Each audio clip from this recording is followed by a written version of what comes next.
Hello and welcome, ladies and gentlemen, to the continuation of the UK sim racing community's Porsche Cup Season 8, as brought to you on the premier sim racing platform available only on PC, known as iRacing. And today, we return from the first mid-season break for round 3 of 13 here in the United States of America at the one and only Texan State circuit that is the Circuit of the Americas.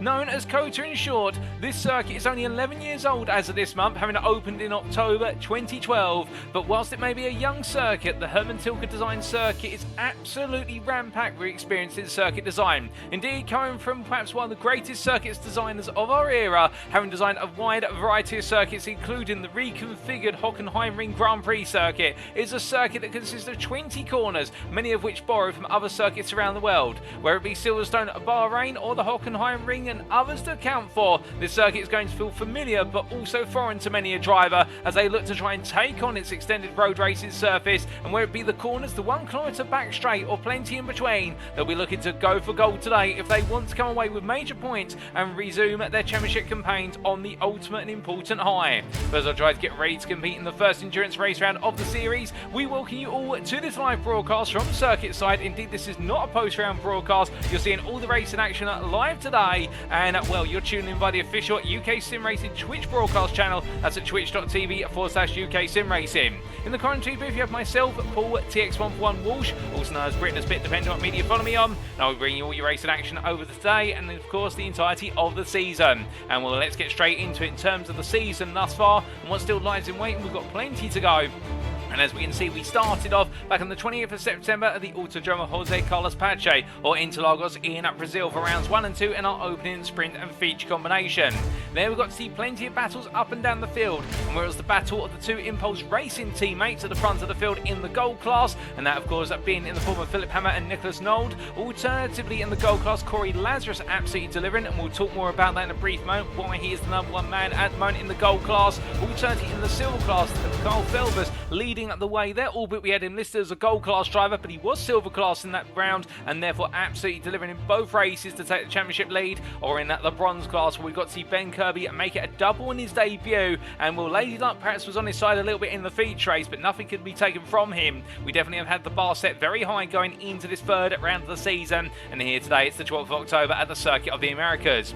After today, we remain in the United States of America for rounds 4 and 5 as we'll make our way to the state of Michigan for the Detroit Grand Prix at Belle Isle, and that'll be on the 19th of October, and the walls are going to loom very close in the sprint and feature races there, but you can imagine our drivers will be very eager to lay down the rubber and absolutely keep it as close as possible to those walls in order to nail the perfect laps from the outset of qualifying all the way through to the checker flag of the races. And then we leave America to make our way to Spain for rounds 6 and 7 on the 26th of October at the very twisty and technical Motorland Aragon, a circuit where perhaps overtaking is not going to be as prevalent and track positioning is going to be absolutely key in both the sprint heat and the feature races there.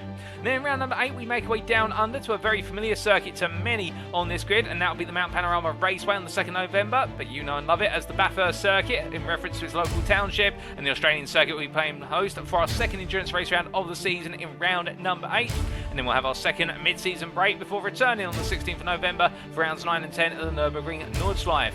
And well, indeed, our drivers will be taking on the Green Hell there, as it's nicknamed in Germany. On the 16th of November, we're going to be seeing a sprint race that is relatively short, with only 1 or 2 laps to name to it, and then we're going to be seeing a feature race which is quite extended, and indeed it will be just as much about survival around the circuit on each lap as it will be about outright pace. Now, penultimate pair of rounds on our final sprint and feature combination round. We'll see our drivers make their way to Italy for the Imola circuit on the 23rd of November, and what a classic way to bring to a close the sprint heat and feature race round partnership, with the fact we're going to have the circuit, the Autodromo Enzo e Dino Ferrari, which is all about chicanes and straights partnered in between, and therefore our drivers will be looking to absolutely get it right in terms of those braking zones and also return to full throttle as soon as possible, because get it right and you could be ahead, but get it wrong and you could be vulnerable to an overtake. Then we bring it all to a close round 13 of 13 at Road Atlanta on the 30th of November, and well, that circuit there, a circuit, a very tricky one at that in the United States of America, the Georgian State circuit being one that's much loved, however, for the simple reason that it is all about flow, and also its extended back straight has to be seen to believed, and our drivers will be very much believing at that point their championship campaigns need to end on the all-time high, and a win at the end of the season is going to be absolutely pivotal towards that. But now, speaking of championship standings and the season ahead for our drivers, let's give you a recap of the championship standings after the first 2 rounds. And as we can see here, starting with the Gold Class Drivers' Championship, it's Corey Lazarus who leads the way on 38 points for Blackout Motorsport OPR, 1 point clear of both Philip Hammer and Nicholas Knoll, the two Impulse Racing teammates, who battled one another very hard in the heat race of the day, or the sprint race if you will, in round number 1. But in round number 2, it was all about Corey Lazarus leading the way up front, and Hammer and Knoll were not able to get close enough, given the fact that Lazarus was able to break away, and he was quite uncatchable come the end of it, thanks to the fact all the battling was occurring for P2 right behind him. But still, that's what you got to do, and that's why this top 3 is only separated by a single point currently, with further 5 points to Empire Motorsports' Nathan Foster, and then Tim Darracott from Effect Simulations in P5 on 28 points. I think feeling as though things could have gone a little bit more his way perhaps over the course of the racing, but Darracott definitely laying down a marker there in that P5 position, and well, he's 3 points clear of Simon C. Bamber for UK Sim Racing admin team, who's only ahead of Oisin Hereford based on result countback in the Olympus X Geo D6 machine. And then we can see it's Marcel Fritsch from WS Racing Esports, head of Emerald Coomans at Apex Missers, and then yet to score any points, but making his debut or his return to the grid as of today, you're going to be seeing defending champion Thomas Cope for Olympus X Geo D6. You're also going to be seeing Ryan Walker for Satellite Racing and Lee Holmes there for 88 Tech Racing Purple. I'm not quite sure whether Walker's going to be on the grid, but Lee Holmes is definitely going to be here, and we'll introduce him formally very shortly.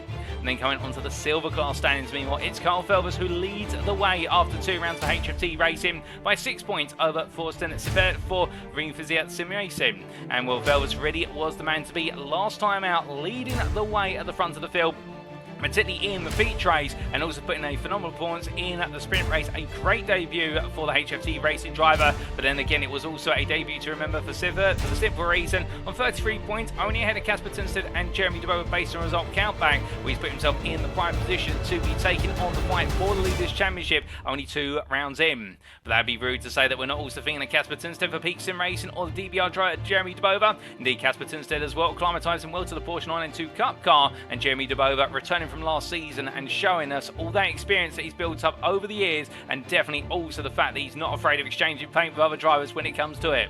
Now, for 5 points behind is none other than Chris Edison for UK Sim Racing admin team. 6 points clear of Sean Cranley's Porsche 24-hour Bunty People had a difficult start to his season last time out, not quite on the pace that we saw from him at the end of season 7, but still he's got plenty of rounds to go, and he's only ahead of Navarro DeBoer based on result countback, the son of the DeBoer family there, son of Jeremy, and he's on 22 points. And then we can see on 19 points Gus Franken for RPM ahead of DDD Verlaming for DBR, and the top 10 being completed by Lucas Romano, who found himself in a couple of contentious moments with other drivers, albeit it got a bit hasty and aggressive out there between the drivers, but they've all had a bit of a talking to, and I think everyone is now set and ready to go once again for round number 3. Got an Humberstone P11 there for 8 Tech Racing at purple, and then we can see yet score any points. It's Nicholas Grunstrom for Big Sim Racing, and you'll be seeing him on the grid today, making his debut as we're to understand it, and also their dirt bounce for RPM, no points scored thus far, and Roxanne Marshall with a penalty on -2 points to 24-hour Punty People in what was definitely a dismal day at Interlagos. We then come on to the bronze class drivers standings here, and out of our 10 drivers, it's Ben Kirby who leads the way by 3 points over Charlie Max. The Connexus Racing drivers there, albeit the All Spares by Connexus driver ahead of the Friends Racing by Connexus driver, and Charlie Max with the misfortune right at the end of the racing to see things all fall apart when he was coming out of the final corner. And what was a bit of an inverse is that Glock moment, when in the end it was is that Max on the grass moment instead.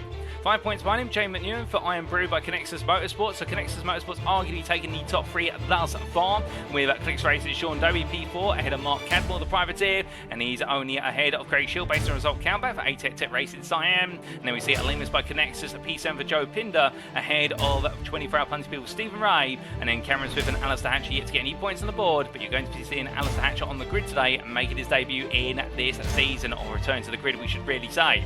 We then lastly come to the Teams Championship standings, and here we can see it's Impulse Racing who lead the way currently with 74 points, a huge haul of points in the season opener. Both of their drivers right at the front of the field, and therefore will be feeling as though it's all looking good so far as they make the way in to this second major event, or indeed our 3rd round we should say, but still there is a long way to go, and they won't be taking anything for granted as time goes on, but neither will their Blackout Motorsport OPR on 38 points, 6 clear of Empire Motorsport, and keeping in mind behind them they do have UK Sim Racing admin team only by a single point. We now have Effect Simulations who complete the top 5 and 28 points ahead of Olympus XG D6, with WS Racing Esports, HFT Racing, DBR and RPM completing your top 10, and then outside the top 10 it's Ring Fizier Sim Racing only ahead of Apex Missers based on result countback, and then we can see it's Peak Sim Racing ahead of Iron Brew for Connexus Motorsports, Friends Racing by Connexus, they complete your top 15, and then to complete the standings it's Olympus by Connexus at Clicks Racing, All Spares by Connexus, 88 Racing Purple, 88 Racing Cyan, all on 2 points, Light Olympus by Connexus and Friends Racing by Connexus, but point separation there based on result countback, and on 0 points thus far Satellite Racing, Peak Sim Racing, and on -1 point 24-hour Punty People. As we come to our circuit for today then, it's the circuit of the America's Grand Prix circuit, located near the city of Austin, the capital, if you will, of the state of Texas, in Travis County of the US state of Texas. The United States of America circuit is quite the beast to look at when you look at it from a circuit maps perspective. In the fact, racing around here, our drivers will definitely be feeling as though there's a whole variety on display when it comes to the number of corners and all the sequences in between. But as they get themselves set up and looking to go for perfection today, and thank you to iRacing.com for this wonderful circuit map and indeed their brilliant simulator that comes all with it in the package. Our drivers will make their way up the hill towards turn number 1, the high rise there into the hairpin braking zone, with a look to brake as late as possible before charging out to the hairpin and down through the long sweeper at turn number 2. And it's going to have a bit of a feel this circuit as if it is Maggots into Beckett's at Silverstone, and that's the intention of turns 3 through to 6. We'll then see as the drivers make their way into turns 7, 8 and 9, the average apex speed very rapidly winding down as our drivers make their way on through the corners, and the idea here being it's all going to be about trying to balance the car as best as possible as you weave your way on through. But as the drivers exit the corners there, then they'll look to get themselves set up for the charge through turn number 10, the left-hand king, and down into the second hairpin at turn number 11. Now, hairpin is going to be absolutely critical for us. Our drivers make the way out of the hairpin and down the back straight, 1 kilometre in length. They'll charge into the third hairpin at turn number 12, an overtaking opportunity there, there's no doubt about it.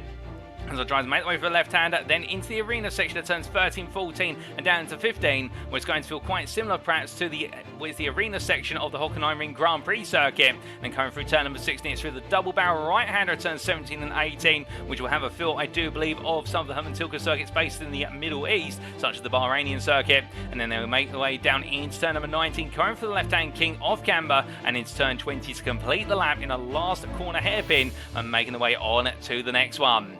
Indeed, with the fast flying corners there and our drivers having to get it absolutely right from lap to lap, it definitely means that track limits are going to be pivotal here in terms of making sure to stay within them, as well as you can pick up a post-race penalty or indeed a drive-through penalty midway through the race. Speaking of which, in terms of our rules, qualifying-wise, an open qualifying format shall be used today. All the drivers will be out on circuit together and they'll have 20 minutes to set their best possible time. A change for this season, of course, from 30 minutes in endurance race rounds down to 20 minutes. And drivers may not reset to the pits outside of the pit lane, doing so shall end their qualifying session. Race-wise, there shall be a single 45-minute endurance race today. That's why we call it endurance race round, and the race shall commence via a standing start. The endurance race grid shall be set based on results of qualifying, that's a given, and there are no mandatory pit stop requirements in the endurance race. We are indeed expecting all of our drivers to make it to the end of the race unscathed on fuel capacity and tyre consumption, and the drivers shall receive a drive-through penalty if they accumulate 24 or more instant points. And points awarded for this race, and indeed this round, shall be a combination of the traditional sprint feature points format, or now known as the heat feature points format. Without further ado, ladies and gentlemen, let's return to circuit side and take you through our schedule for tonight. Times in British Summer Time, that's BST, or Universal Coordinate Time +1, UTC +1. And as we can see, in just over a minute's time, we will be going into the qualifying session, 20 minutes of duration with all our drivers out on the circuit. And then after that, we'll take a 5-minute breather. So therefore, the breather will kick off at 20 past 8. But expect, in fact, we'll be going to the grid for our endurance race, 45 minutes in duration at 25 past 8 this evening. And as all our drivers get set, it's a hot day here in Texas, 26 degrees ambient temperature, 37 degrees centigrade track temperature, so therefore it is going to be a scorcher and one for our drivers all to have to contend with. And we'll, as we do look here to Nathan Foster making his way on through the infield section, if you will come through turns 13, 14 and into 15, 16, the Empire Motorsport driver will be getting himself all comfortably set now and ready to go. And we say hello to a good number of you in the Twitch chat. Don't be shy, feel free to say hi. We are very welcome here at UK Sim Race. Indeed, it's a community built all around friendship and the community first and foremost, and we're all here for the brilliant racing. And we say thank you there to Wuzza, who has subscribed with Prime, and thank you for that, Wuzza, and I hope you're doing well today. As Nathan Foster makes his way on around it, getting himself all set up practice-wise. We also look to Philip Hammer, the Impulse Racing driver, currently in joint P2, effective in the Gold Drivers' Championship, alongside Nicholas Nold, his teammate. And well, as he comes to a stop down the exit of turn number 1, check of lag is out in this final practice warm-up session. You know what time it is then, ladies and gentlemen. It is going to be time very shortly for us to go into qualifying. And well, pole position in practice of the bronze class was Charlie Max, but will he be in pole position for the bronze class come the end of qualifying? 20 minutes will determine it, and here we go. It's the first endurance qualifying round of the season, and the question is, who is going to be able to adapt to that 10-minute shorter qualifying session, only 20 minutes rather than 30? Let's find out. Now, as we see Thomas Cope making his way in towards turn number 1, and out of it, the Olympus XGD6 driver, previously of Olympus Team Esports, the Olympus Esports team, I should really say, but this season combining it with GD6, so you will be seeing Thomas Cope and what is, I do believe, Austin Hereford joining together for this season as a team, given the fact they're both sole representatives, with Austin Hereford in rounds 1 and 2 being classified under the banner of what was, I do believe, Hydro Race GD6 Esports. And well, as we do see Thomas Cope making his way down and around through turns 7, 8 and 9, you'll notice that he's running a bit of a different livery on the car this season, and he's going to be running this livery for the entirety of October. For those who are not aware, October is the month of breast cancer awareness, and as he makes his way on down there, Olympus Esports, breast cancer awareness is something that's very important to the team, and that's why they're running this special livery on the car. And well, if we get the opportunity to catch up with Thomas Cope after the race today, we'll definitely ask him a little bit more about it as he makes his way on around here, getting himself all comfortably set up. That's why you're seeing a different livery on the car, and it is great to bring attention to something that does afflict quite a few individuals, particularly females typically in terms of cancer. Indeed, cancer affects many alike, both male and female, but it is Breast Cancer Awareness Month, ladies and gentlemen, and that's why the livery's being run on the car there on the number 64. As he makes his way through turn number 12 and up towards 13 very shortly, we also, as well as welcome him in the fact he returns to the grid for the defence of his gold title for this season. We also do welcome some other drivers to the grid, including the bronze class here, Alistair Hatcher, as he makes his way around there for ATEC Racing at Cyan, and well, currently in the number 26 car, and indeed a driver that we've seen plenty of times.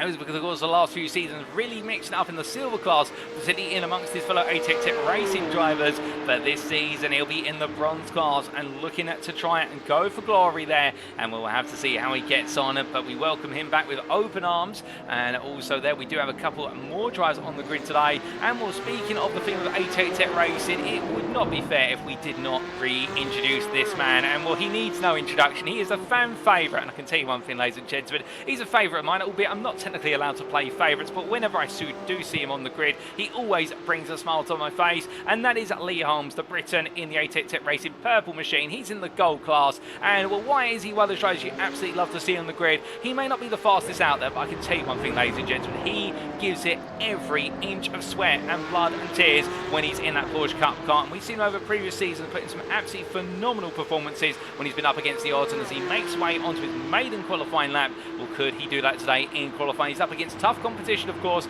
with the arrival of drivers such as Philip Hammer, also Thomas Cope, and also Corey Lazarus. Holmes really has had to dig deep and be the more subversive driver in terms of his approach. He's not normally as fast in the heat races, but definitely one of those drivers to watch out for in the longer races where he has that knack for tyre preservation. And as he makes way onto his first flying lap, already a third of the way through it, he'll be feeling as though that's going to be the key today if he wants to come out with glory.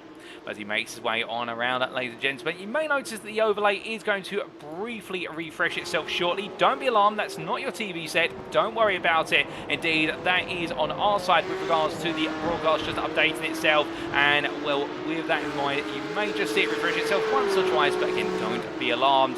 But one thing we should be alarmed at is the fact we haven't introduced one of our other drivers who's joined for this season. And, well, he's a newcomer to the UK Sim Racing Porsche Cup Series. And here he is from Sweden. It's none other than Niklas Grundström as he makes his way onto his first flying lap. And what a beautiful car livery there indeed. The combination of yellow and white as he makes his way up towards turn number 1. And we welcome Niklas with all the glory that he can bring to the table today. And he'll be looking to try and set himself up for success in the silver class here. But he does have some very stern competition, whether it be the likes of Roxanne Marshall, alternatively Didi Divalami or Jeremy DeBova, or alternatively Casper Tunstead. Well, the Beat Sim Racing driver will be feeling as though he is definitely going to have to do everything right today if he wants to come away with a huge result, and not Beat Sim Racing, Peak Sim Racing I should say, getting the name mixed up there. And I think I've got Beaks on the brain, but now we're going to have Peaks on the brain instead as he makes his way up towards what will be turns 7, 8 and 9. And there you can see the overlay does refresh every so often, but we shouldn't be having any more refreshes there. I think all of our driver data now is in place. It's always the way when we have some new drivers on the grid, sometimes we can't quite get all the data loaded just in time, but you'll have to forgive us on that one. As he comes down in towards turn number 10 there, going on through the left-hander and through turn number 11, in fact, going out the hairpin. We're getting our first times on the board now, and in terms of those initial times that are being set, Lucas Romano sets the initial pace of a 2:11.420, and we talked a little bit about earlier the fact the qualifying session has been reduced from what was previously 30 minutes in Season 7, now down to 20 minutes in Season 8 here today. And you may be wondering, well, what exactly does that do in terms of the qualifying session? It's still a long qualifying session, surely, and in a way, for our drivers, it might get a little bit tedious. Well, not quite, because the thing is, the circuits that we've picked to these endurance race rounds are longer circuits by default, with lap times in the region of 2 minutes or greater. Now, when you do the mathematics on all of this, well, it's a bit of simple mathematics here to take 20, divide it by 2, and then you end up with the number 10. So what that means for our drivers here is that out lap, if you subtract that off, our drivers have an effective 9 laps of a qualifying laps to put in. But again, the fact that tyres will degrade quite significantly when you're pushing hard for a qualifying lap, plus also you may find yourself needing an extra warm-up lap in this qualifying session, that you very quickly start to run out of laps, and that's the thing that's on the mind of our drivers. We felt that with the 30-minute qualifying session that you saw in Season 7, it was a bit too long, and it gave our drivers a lot of forgiveness in qualifying. So we decided to cut it down by a third, down to 20 minutes, and now you have that knife's edge component of the qualifying session. The fact you do have still quite a bit of time, but you don't have that luxury of knowing that if after 15 minutes you haven't got a representative lap on the board, and for example here Thomas Cope right now just gradually rolling the car down through turn 14 to 15 on the runoff strip there, giving that space to other drivers. I think just trying to get himself set up here on a second warm-up lap before he goes all in on the next one.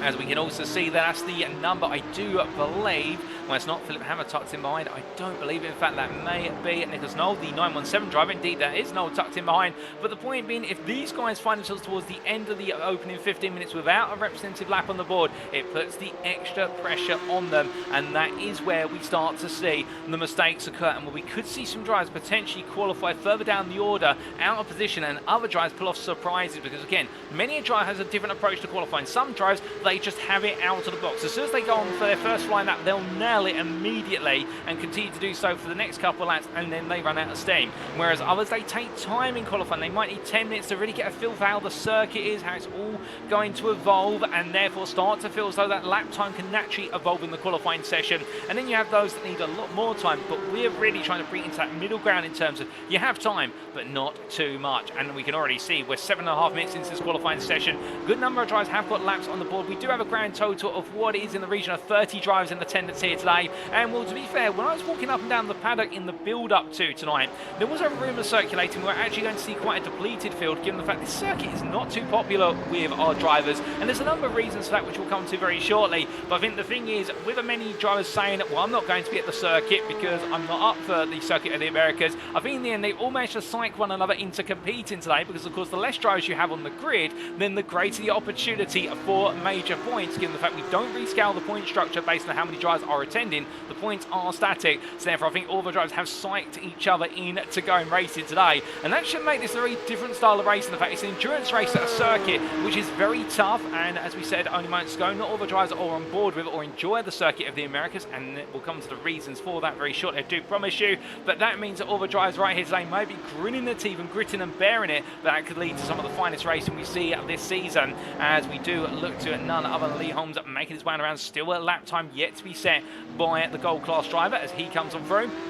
And as he does so here, now let's come on to why drivers may not enjoy this circuit as much as perhaps other circuits. Some say this circuit doesn't have character, in the fact that because this circuit borrows so many elements of other circuits around the world, therefore it doesn't have its own unique identity. It almost feels as though you stitched together or put a number of puzzle pieces together of other circuits. That's one train of thought, and indeed in the real world of motorsport, when this circuit was unveiled, a good number of drivers, perhaps in the world of Formula 1 as well as other major motorsports in the series, a number of remarks on that, feeling as though in terms of skepticism, how how's this circuit going to work when it's really just a number of circuits mishmashed together? But then again, you can argue the one trait of this circuit that's very different from most circuits around the globe is look how wide the road racing surface is around the entirety of the lap. Now, we say that because if you look at a circuit such as Paul Ricard in France, for example, it's a relatively wide circuit, but it's wide at point, not around the entirety of the circuit. The same you could say for Silverstone, when there's plenty of opportunities at certain corners to go 2, 3 or even 4 wide, but not the entirety of the lap.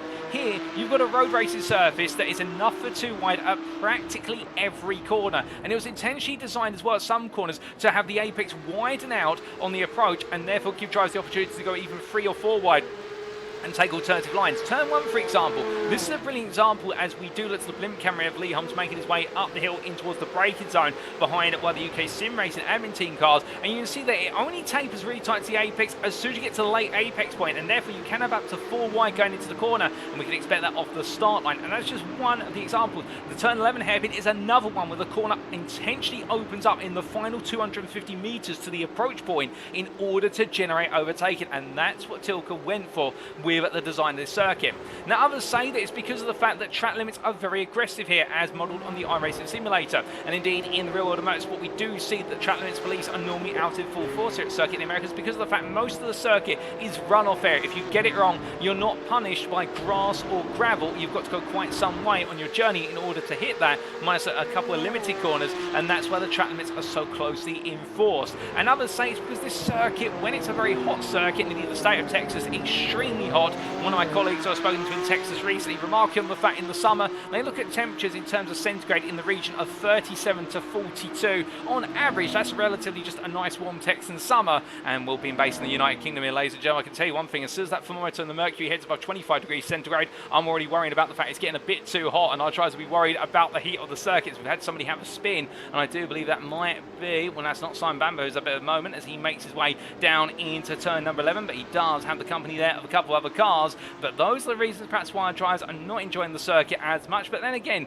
there could be some drivers out there who do enjoy the circuit in the Americas. Do let us know in the Twitch chat if you're a fan of the circuit of the Americas. I'm sure there's a couple of you out there. You're not all haters of the circuit. Indeed, I think it's a circuit you have to grow to love it. And as we do see here, Bamba making his way up towards what is turns 17, 18, and then down towards 19 very shortly. Well, we're going to soon be jumping on board with one of our drivers for a flying lap of the circuit, and we'll get their perspective on the run around here in terms of those 20 corners and how to best approach the lap. But as they make the way on through, I do believe now a little bit of exchange between the two drivers, and Bamba making his way now into that final corner. But as he does so, coming on for a left hand, you can see they're dancing with the rear of the car. A bit of power oversteer coming out of turn number 20, but catches it just in time. And meanwhile, Lucas Romano making his way on out there, tucked in behind Philip Hammer. And as they make the way towards the timeline, well, Romano goes P5 down to 2:11.315. That is silver provisional pole still with just under 8 minutes of qualifying session left. Carl Felder's only a 10th off of him, so the battle for silver pole well and truly underway as we look to those class standings currently. And you can see Thomas Cope, the fastest driver out there on the circuit. He's currently gold pole sitter on a 2:09.892,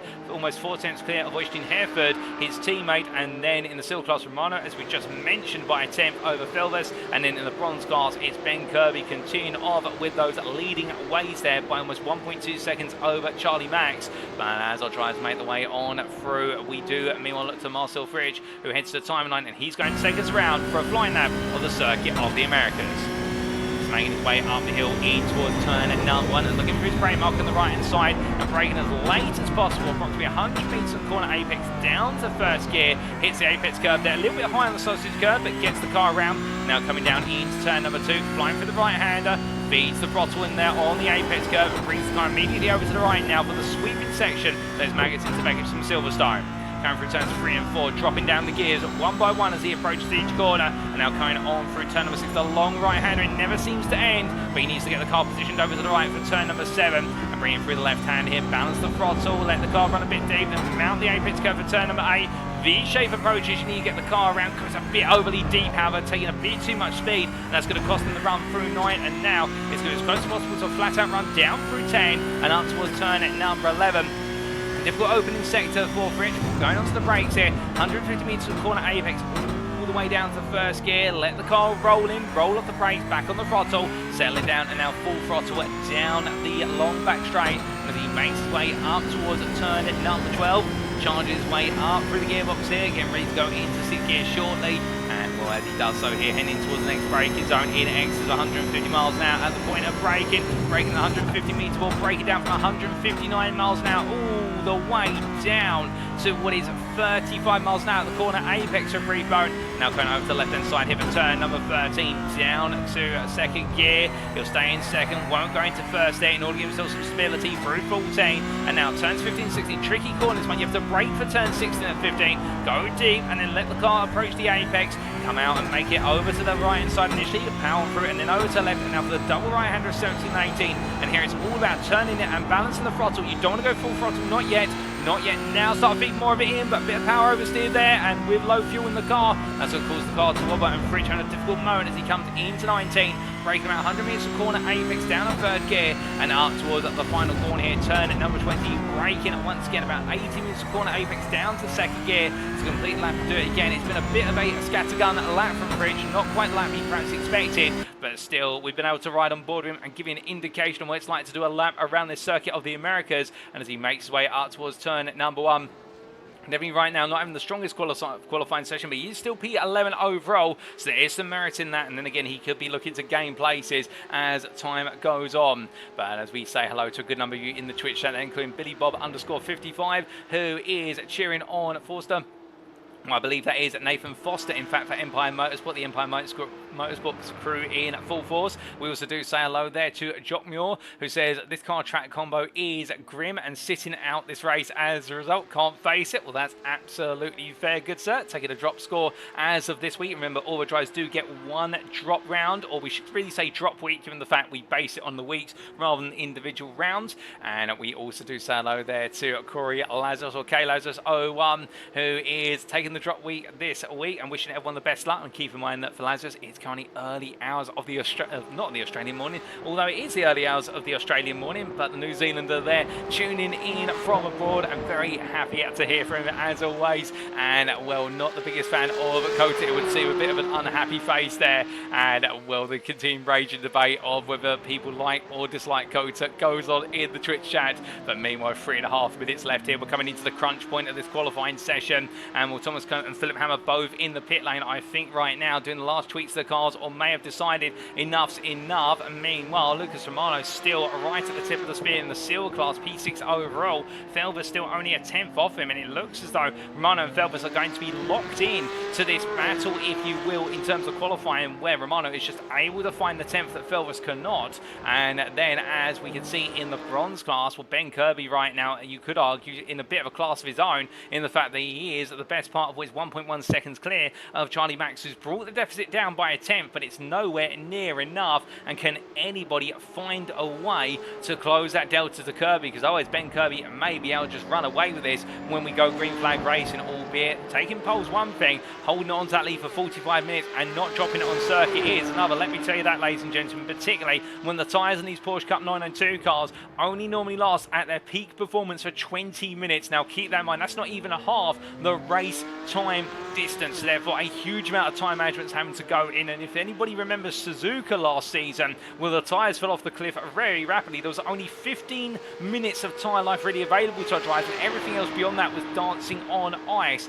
And well, that led to some very close-knit battles all the way through the field. As he makes his way on down towards turn number 12, Kirby won't be thinking about that right now. He'll just be thinking about what he can do in order to get this qualifying lap all said and done. And well, I think right now he may have it all set and done, given the fact the gap is quite notable. But as he makes his way up towards turn number 16, we do see that Cope and Hammer have both left the pit lane. They're both going for one last lap here, one last roll of the dice. Remember, overtime rules are available in this qualifying session, in the fact that when we get to the 20-minute mark on the timer, our drivers are permitted to finish the lap they're currently on. So therefore, Cope giving it one last gasp out on circuit, and I think feeling as though the track might be in a bit more of a prime condition, as we do show you on the right hand side of your screen there, in the fact that currently we do have what is 26 degrees centigrade ambient temperature, 36 degrees centigrade, just up to 37 now track temperature. That track temperature not really dropping, the ambient temperature slightly trying to fall away, but even struggling then so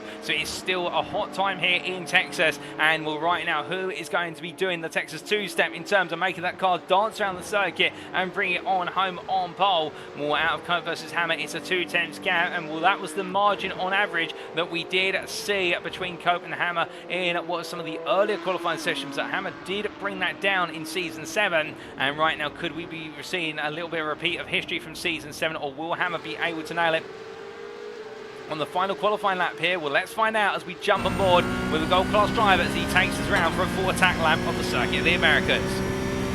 So he makes his way up the hill in towards turn number 1, heading in to the brake zone here, braking as late as possible. Car off the road there, I believe that is by the 810 Racing Purple cars, can't quite discern who, but Hammer there fighting with the oversteers. He comes out one now, down into 2, flying through the right hander. He's got teammate Nicholas Nolan just up the road for him, giving him a little bit of a tow, and as he comes into 3, 4 and 5, just lifting off the throttle here, using the downshifts to help brake the car, and as he comes on for into turn number 6, going to hug the apex curve as the car rolls out, brings it back just in time for turn number 7, and as he comes on through the left hander, now uphill into turn number 8, and again here it's about staying nice and tight as he rolls the car off the apex curve into 9, takes a little bit of the sausage curve there, the yellow curve, and now down into 10 and 11, smooth driving from Philip Hammer, and that's the goal for a fast lap as Alistair Hatcher moves to P24. That's third place in the bronze class on a 2:15.147. But focus on the Hammer here, braking all the way down to turn number 11, down the second gear. More power oversteer there. The car absolutely light as a feather in relative terms in terms of the amount of fuel.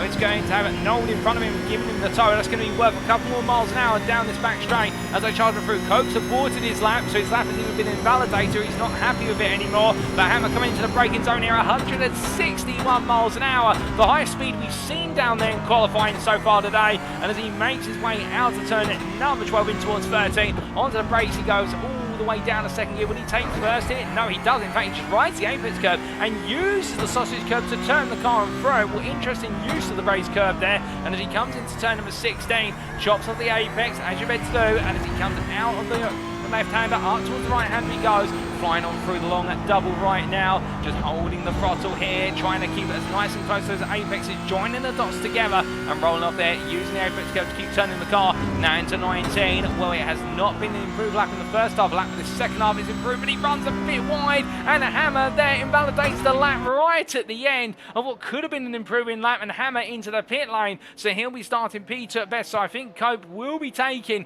the pole position in the first endurance race round of the season, unless Nicholas Noel can find some magic, but I don't think he can, as in fact I think he's missed his pit lane entry and decides to cut across now, but he won't be given any reprimands for that as he's done so safely. We still do have a couple of drives out there in qualifying laps, including Casper Tunstead here, P16 currently, and what is P6 in the silver class. He's just going to be behind Ben Kirby at this rate or not, with Kirby out qualifying him by 3 tenths. That'll be the bronze pole sitter, he'll be P15, unless Tunstead can find a little bit more time. I don't think he's going to be able to here, given the fact he comes on up towards the pit lane entry, he makes his way into the pits, he's decided that it's not enough. What about Alistair Hatcher, meanwhile, as he heads on through turn number 19, where he's improved in Sector 2 and Sector 3, so this is looking a good lap from Hatcher. And could this be one to put him a bit closer to Max? Could it even see him jump up to P23 when all was said and done? Was the bronze class driver comes out the final corner? What's it going to be here for Hatcher? But it is going to be, in the end, not an improvement for Alistair Hatcher. He stays P24. I believe the lap was, in fact, invalidated due to an off-track midway around the lap. And, well, the last driver here will be Craig Schill. And, well, in other news, ladies and gentlemen, Schill winds his way to the end of his final lap. We have had a change of pole sitter in the silver class. Carl Velvis will be your silver class pole sitter. P6 overall ahead of Lucas Romano in the end, finding a way to deliver what was a 211.26 versus Romano's 211.32 to the nearest 100th. So Felvers leaving it late in the day, but making the magic happen. And I can see there a number of you congratulating Carl on that performance both ways there, Adrian, NF and Dippy60. But qualifying is now complete, ladies and gentlemen. It's time for us to get ready to go racing. But of course, just before we do that, we do have a 5-minute warm-up period in which our drivers will have the opportunity to get themselves fully set, their race setups on the car rather than their qualifying setups. And that gives us a couple of opportunities to take a brief breather. And for you guys and girls, it gives you an opportunity, if you haven't had that all-important bathroom break, and if you haven't got your liquid refreshment, your beverage, or indeed some popcorn, now is the time to go get it. But if you're staying with us and you're not walking away to go grab a beverage, if you've been enjoying the racing so far this season, and perhaps you've been enjoying tuning into the broadcast at UK Sim Racing, and if you've ever wondered how you can potentially support the UK Sim Racing community beyond watching the broadcast or perhaps subscribing to our Twitch channel, it's quite easy to do. You're very welcome to do so today, or just give us a follow. It's all the same to us. It is also in the fact that we are affiliated at UK Sim Racing with multiple sim racing and real-world motorsport companies, including Swelly Media Sim Racing Coaching, Race Anywhere, and Demon Tweaks. And if you do head to our website, that's uksimracing.co.uk today, as you'll see on screen very shortly. And in fact, here is our website as we cut away from circuit side for a brief moment. In the top right corner of our website, there is a link to our official Discord. Now, why would you want to be a part of the UK Sim Racing Discord? Well, there's a couple of key reasons. One of them is in the fact that if you ever want to go racing in any of our official series, alternatively in our one-off events, it's a mandatory requirement for you to be part of the Discord to be able to attend the safety and pre-race briefings, otherwise you can't compete. But secondly, and perhaps more important to you here today, is in the fact that a number of our affiliates provide discount codes which are only available on the official UK Sim Racing Discord. So if you do join the Discord and you use one of those codes as part of your purchase with one of our affiliates, it's a win for you, as you'll be in pole position to take what will be a discount on your purchase, which we all love a good discount, and that the UK Sim Racing community will also be in pole position to score a win in the fact that we are a non-profit organisation, so every penny that is made through an affiliate purchase is put right back into the community to fund future series, including the future editions of the Porsche Cup, the ongoing GT3 GTP Multi-Class League, and plenty more we have planned for 2023 and onwards into 2024 as we go from strength to strength. So do remember, a little purchase can go a long way in supporting UK Sim Racing. But perhaps the question that's on the minds of our drivers right now is, does a pole position go a long way to lead into a race win? Well, Carl Felvis will be wondering about that as a number 77 driver from the United Kingdom for HFT Racing makes his way in towards turn number 11 here on his warm lap, albeit having a bit of a lock-up there. He won't want too many lock-ups when he goes at green flag racing, because lock-ups cost you a lot of tyre life and the fact they'll overheat the compound and also the brakes that come with it, and in doing so, that makes the tyres even more sketchy as the session goes on, particularly if you're under pressure. But he makes his way on around here. We look to Lee Holmes as well, the 88 Tech Racing purple driver in the number 35, having a good day so far, putting himself right in the mid-pack of the gold class and eager to go racing soon. And we'll just to show you those results from qualifying, ladies. Well, in fact, we will show you those results very shortly from qualifying, just take you through those. And in fact, we do look to the scenic view here, and here they are with regards to how our drivers all finished in that qualifying session. And as we can see, Olympus XG D6 Thomas Cope took pole position overall and in the gold class ahead of Philip Hammer for Impulse Racing. Einstein Hereford and Nicholas Knoll P3, P4 on your second row ahead of Nathan Foster. Your silver pole sitter of Carl Felvis for HFT Racing, we start in P6 ahead of silver rival Lucas Romano for RPM. There'll be Emil Koomans, Tim Darracott and Lee Holmes to complete the top 10, and a Marcel Fritsch P11 best the rest. Jeremy DeBow, the third place silver starter, he'll be starting at P12 there for DBR ahead of teammate DDD Valami, with Nicholas Grunstrom on his debut for Peak Sim Racing at the Swede starting P14. Ben Kirby, the bronze pole sitter, lines up P15 ahead of Casper Tunstead. Then completing your top 20, it will be what is there. Gus Franken ahead of Forsten Svert, Simon C. Bamber and Sean Cranny Swash. P21, Glenn Humberstone ahead of Chris Eddersford. And there will be Charlie Max, Alistair Hatcher, Craig Shield and Sean Doby who complete the top 26. All those drivers have got times on the board and not setting a time in qualifying, and therefore we starting from the back of the grid, Roxanne Marshall and Mark Cadmore. But that's how the qualifying order is going to stand, ladies and gentlemen. So just to reiterate once again, it is Thomas Cope on pole position for the purposes of what is the gold class and overall. Meanwhile, in the silver class, it's Carl Felvis who'll be starting at P6. He's a silver pole sitter, and then P15 in the bronze class, it will be none other than the man himself, Ben Kirby, who after that brilliant pair of wins on his debut in the UK Sim Racing Porsche Cup in Interlagos only 2 weeks ago, he'll be looking to push the wick even further. But as our drivers now are only 30 seconds away from going green flag racing indeed, I think the anticipation is going to be unsettling the nerves of a few drivers. Well, definitely for me in the content booth right now, I cannot wait to see how all the drivers get on when they do go away for the first lap of racing. Well, ladies and gentlemen, place your bets right now. Give us your predictions. Who are you cheering on and who are you expecting to take victory in each of the classes today? And well, as you give us those predictions, the checker flag comes out in this warm-up session. Our drivers will have the setups they need on the car, the right amount of fuel, or we hoping they've set the right amount of fuel. That could lead to some late drama in the race, in the fact we're not expecting any pit stops here today. But it is time for round number 3, the endurance race in Texas. So the drivers make their way onto the grid. This is how they'll line up for the race of the day.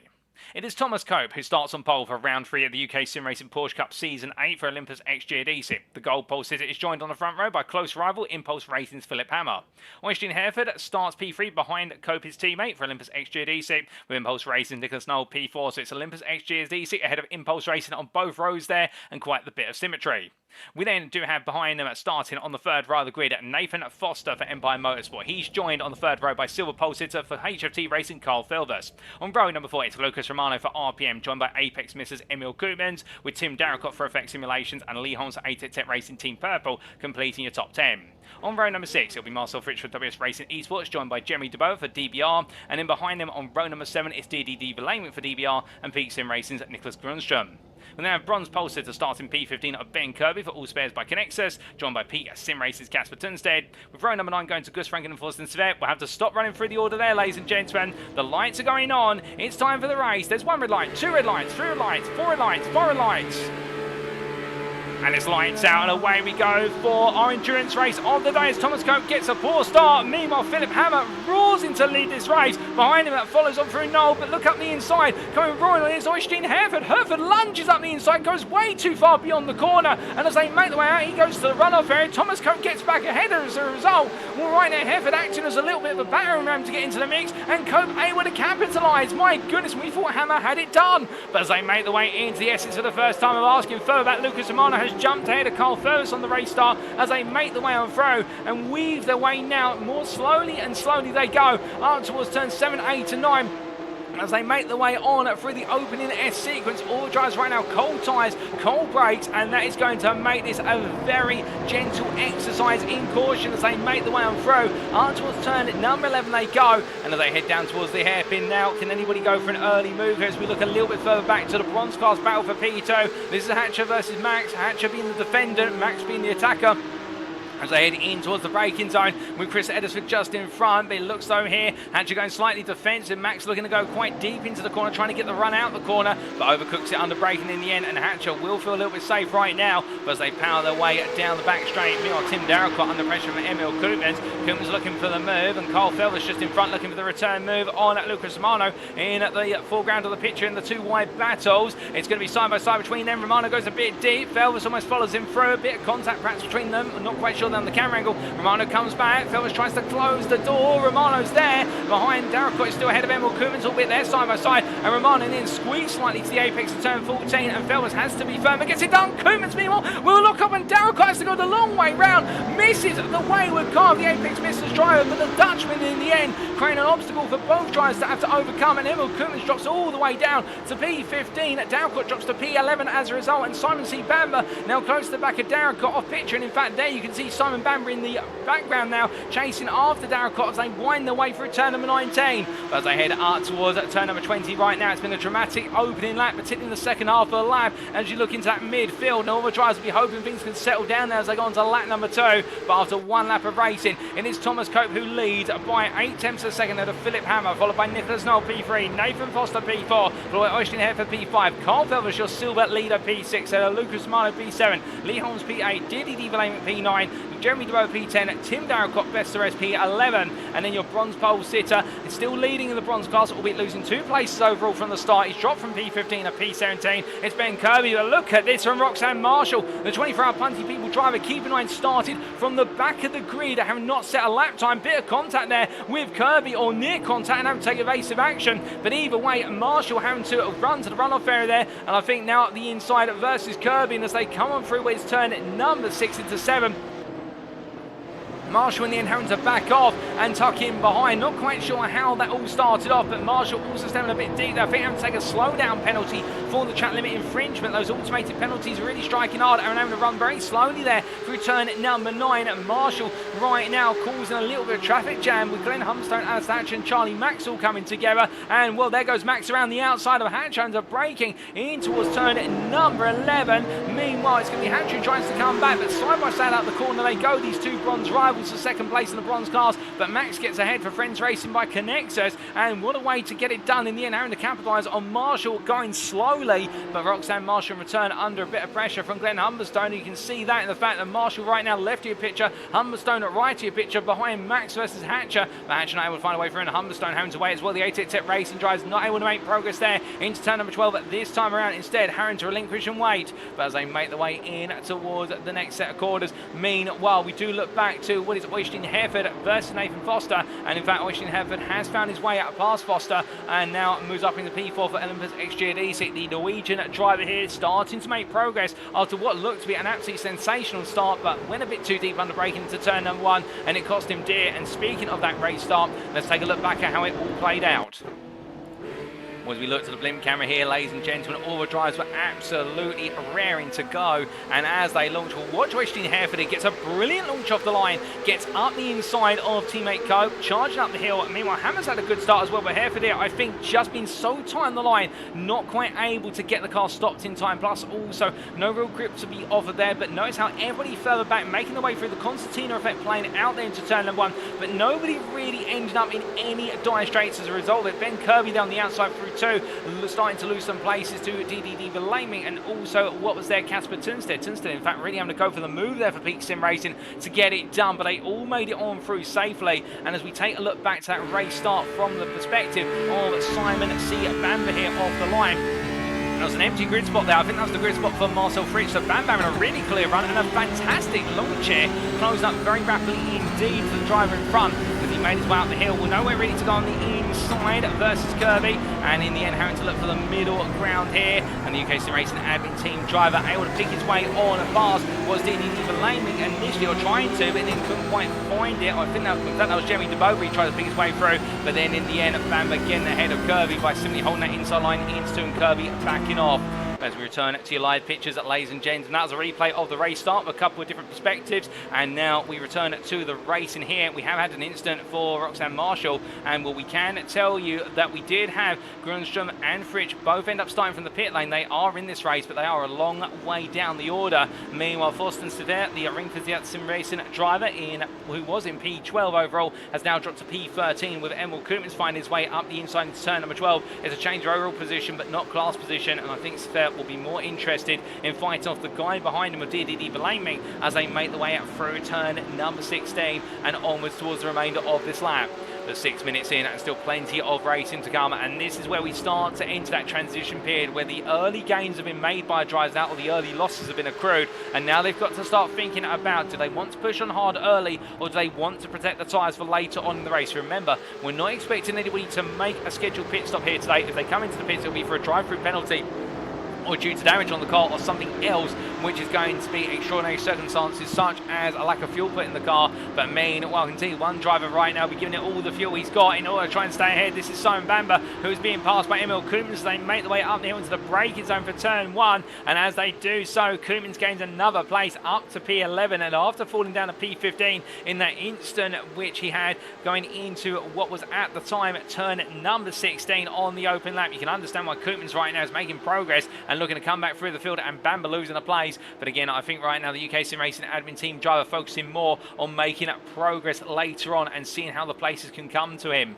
Meanwhile, Glenn Humberstone here weaving his way on between the corners. He's chasing after Chris Eddersford in their battle for P7 in the silver class, and we show you those class standings down the left hand side of your screen to give you an idea of how all the drivers are in the places where it matters, those class finishing positions. And you can see Humberstone right now closing up to Eddersford and gaining on that last lap by almost a whole second versus Eddersford as they come off of the turn at number 9 apex. In fact, Humberstone is going to have a run here as they make the way down in towards the braking zone. We jump on board with the 212 driver as he heads in towards the turn 11 hairpin. Eddersford there taking a bit of a central line, a bit of a lock up on the front right brake there for Eddersford, able to let it go just in time before it became a major lock up. He's got to be careful, that might trigger a micro flat spot on the tyre, and it definitely will start to cause the tyre temperature to overheat, and with hot tyre temperatures, of course, it makes the tyres much more aggressive on their tyre wear. In the fact, not by default, they'll still wear roughly the same, but if you make even the slightest mistake or put extra pressure on the tyre from that point onwards, it's a multiplicative effect, essentially where you would see, say, a small portion of that tyre wear really be taken off, say 1 to 2% over a given set of corners. That could be amplified to 3 to 4%, and that's what you've got to worry about, is the fact that once those tyres get hot, lockups being the main factor that causes them to get extremely hot, exceptionally hot if you will, then you are driving a car that suddenly becomes an absolute diva of a car. Albeit arguably you could argue these Porsches are already quite the diva of a car with that rear end and all the weight over the rear axle, as is the standard of Porsche design, the ultimate cornering machine. But as they make the way through turn 17 and 18 here, Humberstone right now, he's getting very close to Edison, but he can't find a way through. But really, this latter half a lap, not really a place to overtake. But then again, Sane gets the better run at 19, thinks about it into 20, but he goes onto the brakes here, which is not going to come at turn 20. Instead, he's going to go for the cutback out the corner, but the car lets go as he comes up through and tries to get the power down. He collects it just in time to stand Humberstone. A brilliant catch there for the ATEC Racing Purple driver, but just a little bit too eager with the throttle pedal, and that almost saw him go into the inside wall, and his tyres will definitely now be feeling very hot, and he's going to have to nurse them as he makes his way back up to speed. But what could have been disaster was not to be. Meanwhile, Craig Schill has gone around, I think, in a very similar manner to Glenn Humberstone. We take a look back at what happened to Craig Schill. And coming into the final corner, then going into left-hander here, I think the rear of the car is going to let go, much like it did for Humberstone, and indeed it does. He tried to get the power down, it came on through, but unfortunately, unlike Humberstone, was not able to avoid making haste to the wall, and a bit of a bump there to the front bumper. That may cause some suspension damage as well as some aero damage.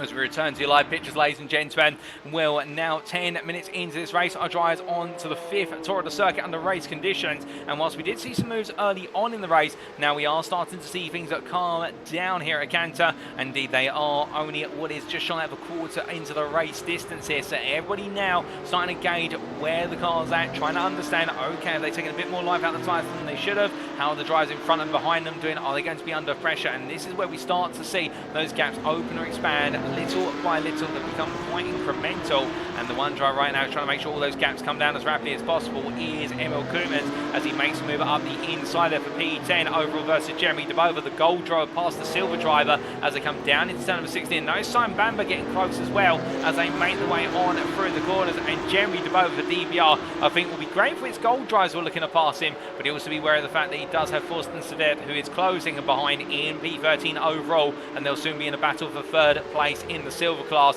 if they're not careful. But as they come in towards turn number 19, well, right now Jeremy DeBoer I think just managing the race, and that's the one thing we do know about the Belgian. One of his core strengths is the fact in the longer races he does have this uncanny ability to be extremely consistent, and also at the same time as that, it looks though the car is just handling as it was brand new. He just has a way to make the car continue to look smooth as he makes his way up the hill towards turn number 1. That smoothness will be pivotal as the race goes deeper and deeper, particularly when we get to the 15-minute remaining mark. That is when we're going to see the drop-off of the proverbial cliff, as they say, when it comes to tyre life for certain drivers. But meanwhile, one man who is absolutely giving it everything here to try and move after Jeremy DeBova and looking to try and get himself on the podium here in the silver class is Forsten Savet, the German driver in the number 76.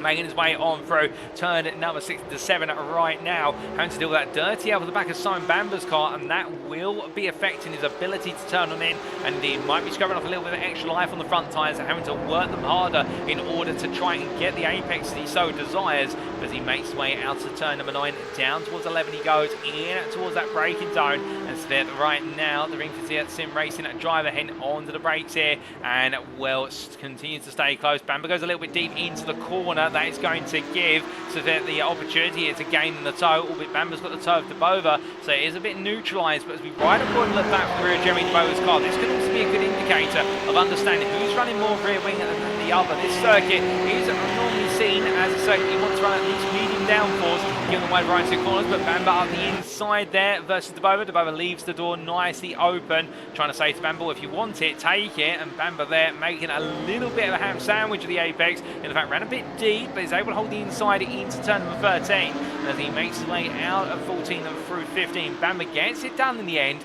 but DeBova will find he's lost a bit of time now. So it's in fact closed up to 4 attempts behind, so it's not really worked out ideally here for the DBR driver. In fact, now there could be be a potential move coming into 17 here, with Svet all over the back as they make the way on through 17 and 18, down towards 19 they go. There's no real way through here, and they're just side by side going into the double right apex, and therefore Dabova will feel safe just for now. Diddy Blaming is also closing behind this pair, so he's making it a trio in this battle for P3, and will the DBR teammates will be very eager to put some pressure on to Svet in order to try and get him to lose out versus them, and they can gain the place as a result and gain some major points in the team's championship. But meanwhile, whilst this is all playing out, we look back to Mark Cadmore, the privateer in the Rexy Mobile in the number 86 car as he chases after Sean Doby, the Clicks race driver from Scotland, struggling at the moment it would seem in this race, or at least on this lap, definitely having a dismal lap compared to previous laps, and Cadmore staying close to him as he winds his way through turn 19 and up towards 20, but as they head in towards the braking zone here, I think Doby now trying to get himself back together and therefore bringing himself back into a position to chase down Franken and indeed go hunting after the bronze drivers up the road of Alistair Hatcher and Charlie Max, who are P18 P19 respectively to Doby's P23. As they head uphill and in towards turn number 1, once again we see Cadmore here taking a bit of a different line, deciding to go a bit deeper into the corner and therefore taking a bit more of a conventional U-shaped style approach to their hairpin rather than the V-shaped cut that we see from many drivers. But looking from them back up to the leaders here, well, there's something important that's starting to occur, and that is in the fact, we'll hold that thought for a moment, ladies and gentlemen. We've had an incident, well, that's Lucas Romano, who's going very slowly coming out of turn number 11, going onto the back straight here. He's already lost about 3 or 4 places in golden overall. And as he comes down towards turn number 12, we'll get a replay of what's happened very shortly for the RPM driver. He's going to have what is there, Jeremy Dabova alongside. In fact, Lucas Romano was your second place silver driver at the time, and the gold driver's making the way on through. So Romano losing place overall, that not going to feel too punishing. But I think he'll feel as though he's lost the run on Cole Felvis, who he was close to at the time. But what exactly happened is the question, and here is the replay. So making his way up towards turn number 11 and onto the brakes he went, and as he did so, does he just be a bit too aggressive on the brake? And he does indeed. You can see they're coming in a little bit too much speed, and in the end the car letting go on the rig, gets himself off the race line just in time before Bamba makes his way on through. So for Romano, it is quite a painless mistake in terms of the fact he losing places overall but not in class, but it's a painful one in the fact that that will definitely knock the confidence of the car for the next couple of laps.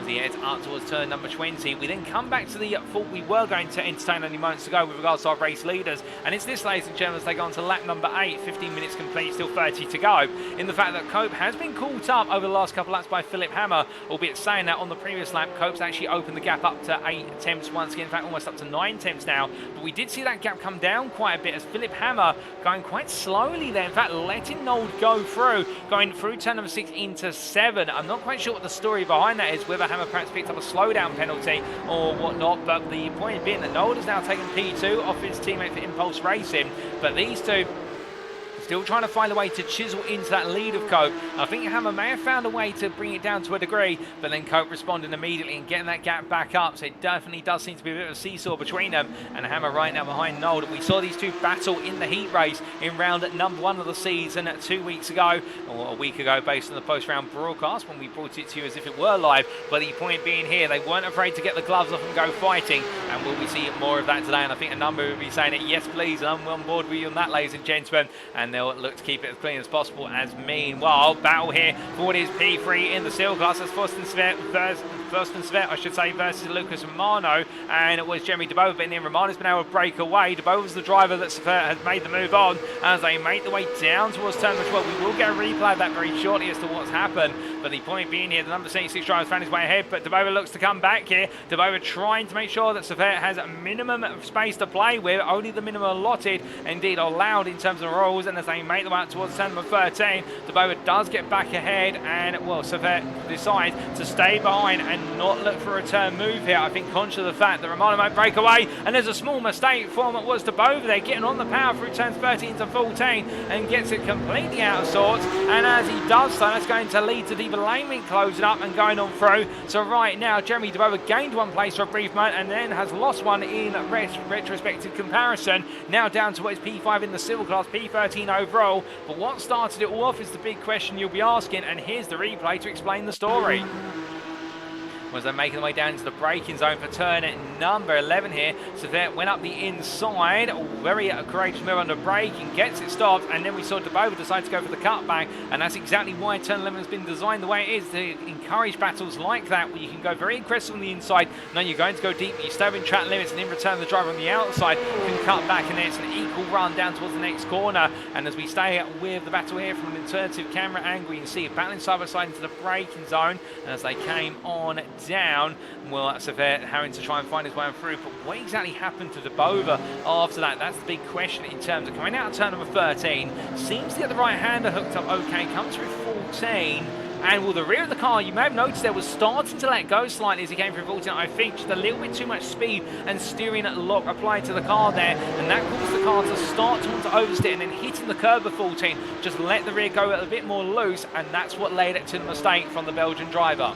As we return to your pictures, they have not stopped fighting it since then, albeit they haven't exchanged places. What we can tell you is that right now the two DBR drivers are looking for the potential return move here versus Savert as they head on through it. The Ring Desert Sim Racing driver goes a bit deep, and that is going to lead to what will be a side-by-side run here between DDD Vlaming and Savert as they make the way down towards turn number 12, and they charge their way here full throttle at both cars, and there's going to be 3 wide as Debova looks to go up the inside as well. Now who here is going to be the one to back out? I think Debova will go for it, but there's contact between the two teammates, and with that it sends it Forster and Savert into the wall. And well, the last thing you want is contact with your teammates, and on top of that, right now Forster and Savert into the wall, and he will not be too pleased with that whatsoever. Mind his own business on the outside there in that battle, and he's come off the worst as a result of it. But as he makes his way back up to speed, in terms of taking a look back at that, we will bring you the replay of it shortly. But meanwhile, we've also got moves being made here. Roxanne Marshall up the inside of Glenn Humberstone for P8 in the silver class, whereas P20 overall, as we see the bumper there of Savert's car just languishing on the side of the road coming out of turn number 12. And as Marshall holds the position here versus Humberstone, it's a successful move for the 24-hour Punty People driver. But meanwhile, Humberstone not going away any time soon and looking to try and come back as quickly as possible if he can find a way to do so. Albeit Marshall feeling confident right now as we ride on board and look back from the rear of the 29, and as they make the way through turn 17 and 18, Marshall getting the tighter entry line there. Understandable, has not got to contend with dirty air in front. Meanwhile, Humberstone has to do so, and in the end, Marshall able to get the smooth run through the corner, and the same here through 19, albeit just misses the apex by a couple of millimetres, and as a result, that is going to cost her a bit of time going through the corner. But Marshall here exiting the final corner, fighting with the car every step of the way as they go on to lap number 10. Humberstone's still there, but not close enough now to try and make the move, and Marshall has for at least the time being taken P20 overall and P8 in the silver class, but as they make their way into the braking zone here, Humberstone not close enough to get involved. And meanwhile, we've got more playing out as we have had an incident. Well, in fact, Nicholas Nold, I believe, has had some internet connectivity issues. He's still racing at this moment, or is he? We'll get you an update on that as soon as possible, ladies and gentlemen. Saying has happened to the Impulse Racing driver. Tim Darracott, meanwhile, under huge pressure from Emil Koopmans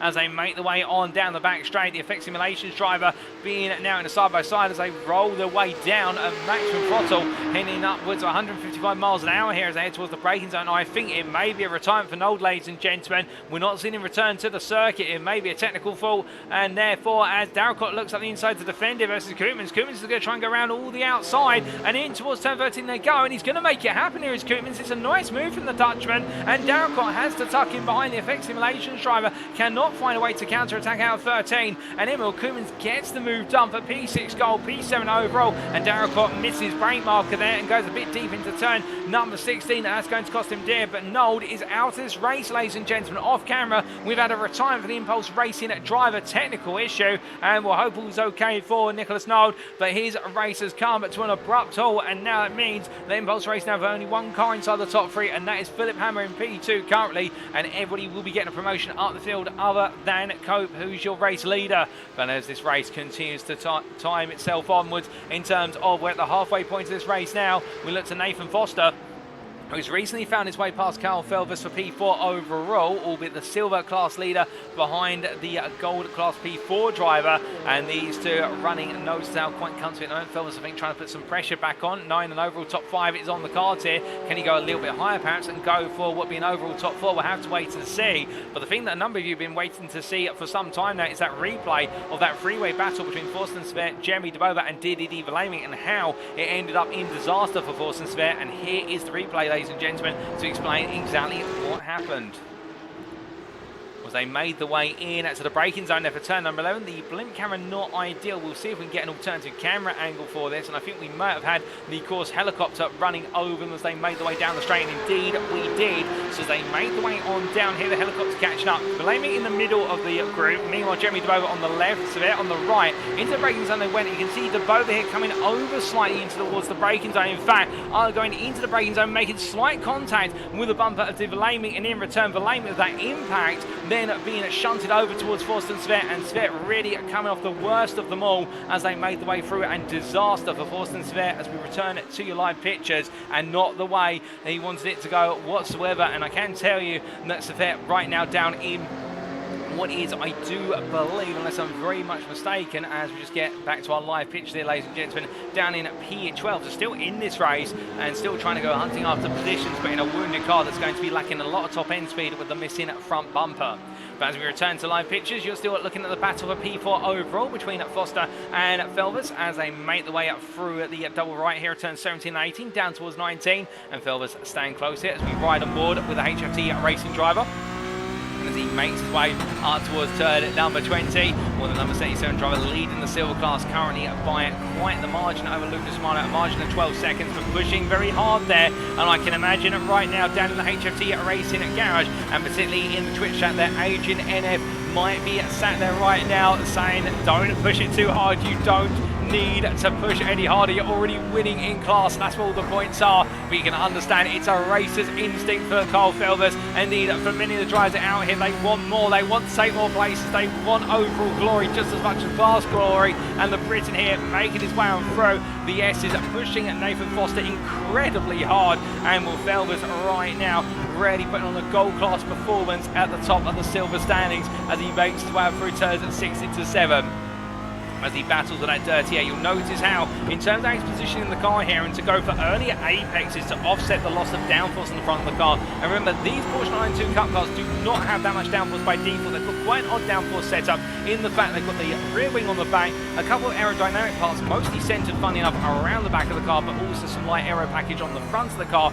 Then also you've got to consider the fact the fuel tank is in the front of this car, which means that as the car dries up in terms of its fuel, the car gets lighter at the front, which changes the entire aerodynamic balance of the car. And when you put it all together, it means that the aero balance of this car is constantly shifting. And then when you have the dirty of another car in front, you lose all the front downforce. So therefore, this car suddenly depends on the rear end in its entirety. As Felvis goes very deep there, misses his brake marker, carrying a bit too much speed. Plus the dirty air will not have held, and makes a mistake, and that's going to give Foster a bit of breathing room as he makes his way on around. But meanwhile, looking from them to Alistair Hatcher, it's 3 wide coming out of turn number 9 into 10. Alistair Hatcher's got ahead of Roxanne Marshall and Glenn Humberstone, who are going 2 wide here, coming down towards turn number 11. This is the battle, we should point out, for P8 silver, what is P19 overall. And as they make the way off of the corner apex, we show you those class standings on the left-hand side of your screen now to put this really in the perspective of the points where it matters most. And as they charge their way down the back straight, well, Marshall versus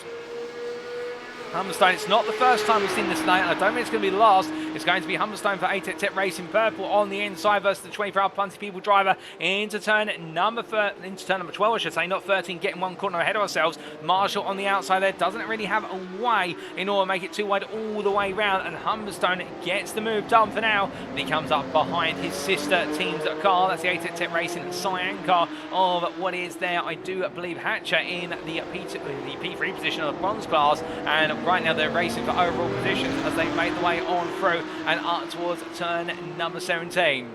as they charge the way through the long right hander and all the way up towards what will be at turn number 19 right now. The drivers here still nose to tail, and we say hello there to Nathan van der Voort Racing, who is cheering on Nathan Foster, and we'll give you an update on Nathan Foster in a few orders. Roxanne Marshall goes a bit wide there out of turn number 19 into 20. That'll be a track limits infringement brought up. There'll be another instant point or two added to Marshall's tally over the course of this lap, and can't get away with too many of those. They're only allowed 24 instant points before they do have a drive-through penalty, and we may now be starting to get into the region of this race where drive-through penalties are looming quite large and close for our drivers, and therefore they might have to turn the wicks down a notch to a degree. But as Alistair Hatch here defends versus Humberstone, well, to be fair, they may be in sister team cars, but it doesn't stop them from going racing for overall position here in what is the battle for P18 overall. Neither driver's in the same class. Indeed, the bronze driver ahead of the silver class driver. I think they've forgotten about that right now and just enjoying the fight. And we do know down at ATEC Tech Race, and there is a huge team effort, but at the same time, the team's drivers love to battle one another, and indeed it's a great spirit, and they love the Thursday evening at Porsche Cup, brought to you by UK Sim Racing for the simple reason it is one of their moments where they get to really express their driving craft between one another and with other drivers on the grid. As they make the way onwards towards turn at number 11 once again. We're not quite sure the story of what exactly happened to Marshall coming through the corners. We might be able to get a bit of a better story, and in fact I think we can do so, as here is a replay I think which may explain what exactly happened. Was they made the way through, so then Alistair Hatcher getting the run all round the outside, it would seem there, and a mistake from what was, I do believe, Glenn Humberstone coming through turn 7, went overly deep, and that triggered off the battle between Marshall and Humberstone. So Marshall got ahead through 10 into 11, but Humberstone was not giving this up easy at all. And then what followed afterwards was the drag race down towards turn number 12, I should say, as they made the way on down the back straight in the charge. But we are now going to return to live pictures, ladies and gentlemen. So we've got a battle here between Mark Cadmore and Sean Dobie. This is a P4 in the bronze class, and this battle has been building for the best part of the whole last 29 minutes. Dobie on the inside, Cadmore on the outside, down into 12 they go, and it's going to be the Scot versus the Brit as they make the way through the left-hander and up towards that turn at number 13 they go, onto the brakes. Cadmore on the inside there, but a bit too tight for the apex. Dobie gives him the space. Meanwhile, Shield almost locking up and going to the back of Cadmore as they make the way through 14. Cadmore having to really worry about carrying speed for turn 14. The fact that almost Dobie cutting off his nose there as they made the way through the corner. Albeit Dobie on the right to line. Cadmore having a slow run out the corner. I wonder if he missed a gear coming out of turn number 16. Had to catch the car again, and that's going to lead to Craig Shield now looking up the inside in this brilliant little battle for P4 in the bronze class between the three drivers. And well, it's going to come to an abrupt halt as it's going to be Cadmore who goes round on the exit of 18. I think he's pushed the tyres perhaps a little bit too hard in that sequence. He just avoids the barrier, and the Briton there, the privateer, well, catches the car nicely, but he won't be too pleased about the fact that mistake has cost him dear and 2 places in the bronze class. Plus also Nicholas Nold has made his way on through it, and Nold is back racing, we should point out, ladies and gentlemen, albeit he has recovered from that disconnection, and he is not quite a lap down per se, but right now down in P9 in the gold class, and definitely having to get himself back in the race as soon as possible.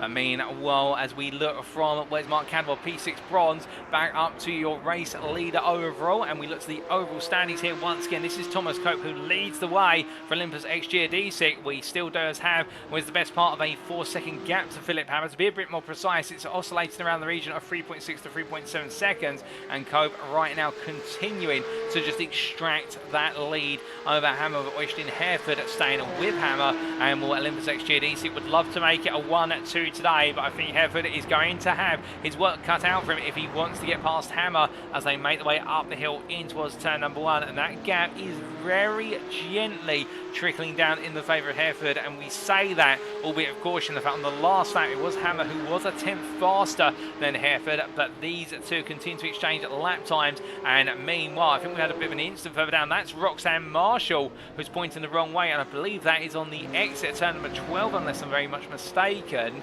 and Alistair Hatch has also been involved in some sort of incident around the same point in time. So we put 2 and 2 together. The two of them may have had a coming together, and we do have a replay to tell the story, and here it is.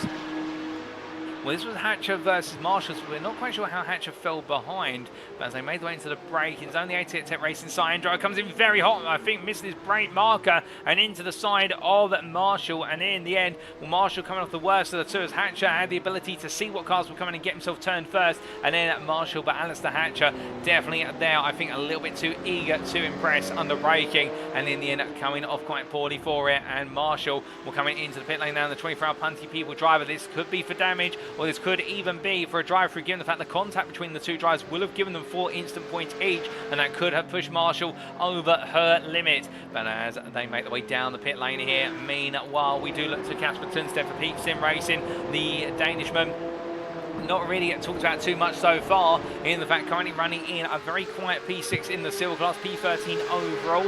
Unlucky numbers for some, but he'll be hoping it's not bad luck. Marshall, I can tell you, by the way, is currently having the car serviced in the pit lane, so it is for repair work on the car, not just a drive-through penalty. But as Tunstead goes a bit deep, it leaves the door open there for Simon C. Bamber to make their way on down, and heading up towards turn number 12 they go. Behind is still Ben Kirby, and Kirby, I think, licking his lips together and thinking he might have an opportunity here to pick on both a silver and a gold driver in his pursuit of some overall positions. He's been a bit lonely at the front of the bronze class field so far. To be fair, been putting together an absolutely fantastic race, not a fault to be mentioned at this point in time, as he makes his way through turn number 12 up towards 13, not able to find his way in amongst the battle between Bamber and Tunstead. As he comes out to the right hand of 13 in towards 14. Well, we're at the time remaining in this race, ladies and gents. We would like to just let you know that voting has recently opened for what is your driver of the day today at the Circuit of the Americas. And if you do want to vote for your driver of the day, we definitely do encourage you to give a vote, because it's always a little something. It's a small accolade that does go to our respective drivers when they do hear about it come at the week after's broadcast. We can vote for your driver of the day using the Google Forms link posted in the Twitch chat just now. Indeed, all you need to do is click on that link, and then you will be taken to a very simple Google form, and let us know who your driver of the day is. And votes close at midnight tonight. That's British Summer Time, that's BST, or Universal Coordinate Time +1, UTC +1.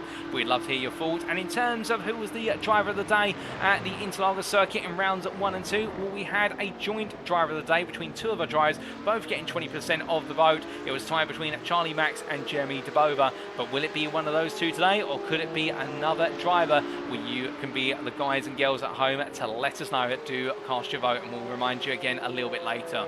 But meanwhile, coming back to our race now, and the focus here, well, Simon Bamber had a poor run through a couple of corners. I'm leaving off track going into turn number 1, and the UK Sim Racing admin team driver losing out as a result, losing 2 places to both Tunstead and Kirby. And we do have a replay of what exactly happened there for Simon Bamber, and in fact it was the last corner, not the first corner we should say, and well, having to catch the rear of the car, oh goodness me, and there's a knock to the wall there, so far more severe than we originally thought, with the UK Sim Racing admin team driver getting the power down a little bit too fortuitously there, coming out of the final corner, and damage to the left hand side of the car. I wonder if that will affect the behaviour of the car going on through right hand corners, or even left handers. We'll have to wait and see. But Simon Bamber there, I think, getting away with a graze compared to what it could have been. But meanwhile, speaking of drivers who are not getting away from one another anytime soon, well, this is the battle between Sean Dobie and Craig Schill for P4 in the bronze class. They're separated by only half a second currently, as they weave and wind their way through the S sequence and making their way onwards towards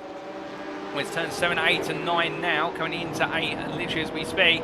Dobie under increasing pressure from Schill, who continues to run close and tries to mount the pressure, but he can't seem to find a way to get under his skin right now as they head up towards turn number 11.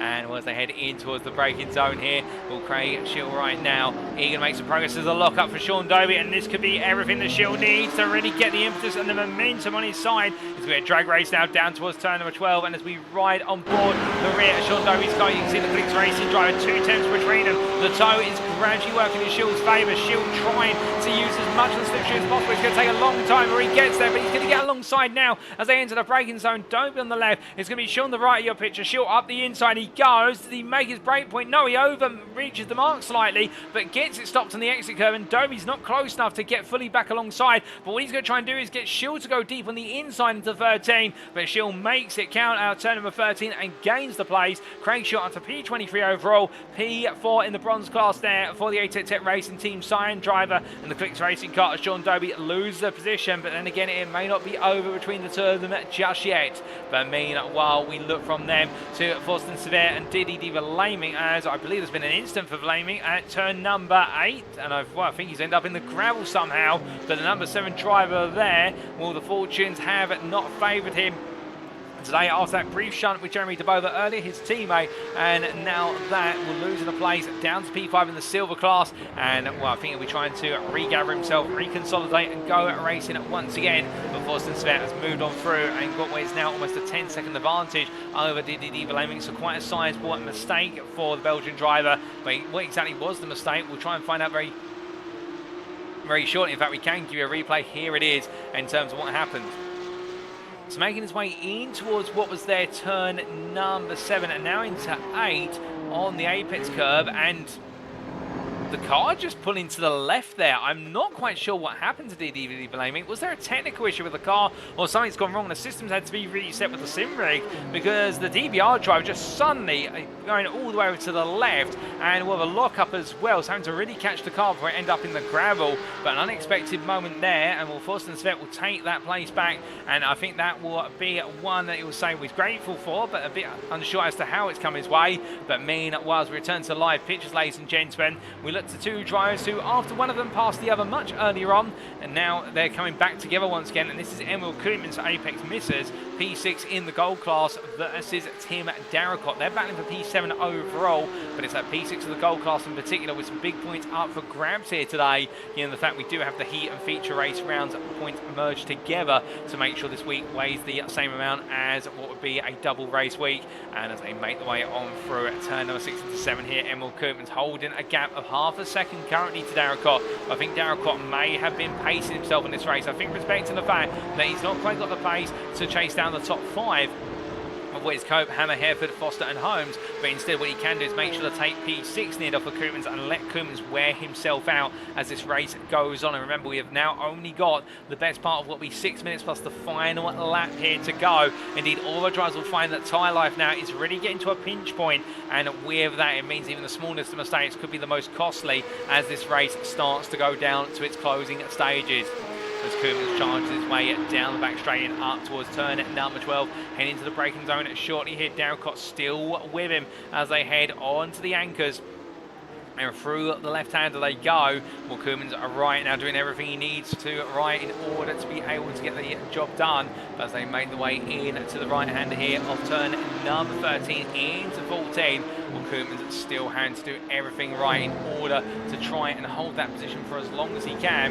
Now, I can see a mention there with regards to the fact that the link not appearing for driver of the day as expected. We will try and look into that for you, ladies and gentlemen, whilst the race is going on here. But as I try to make the way on around right now, Emil Koopman still doing everything right in order to hold Darracott at bay as they make the way up towards turn number 20. But meanwhile, further back, we can see Sean Cranley's Wash, the 24-hour Punty People driver, being passed there by Nicholas Nold, and Nold on a recovery as he makes his way in towards turn number 11. And we'll thank you there to John Mahor for saying can see the vote link. What you may need to do there, Adrian NF, is, well, Adrian F I should say there, reading the username correctly, is you might need to refresh your Twitch chat comments, and we will also put the link in there a little bit later.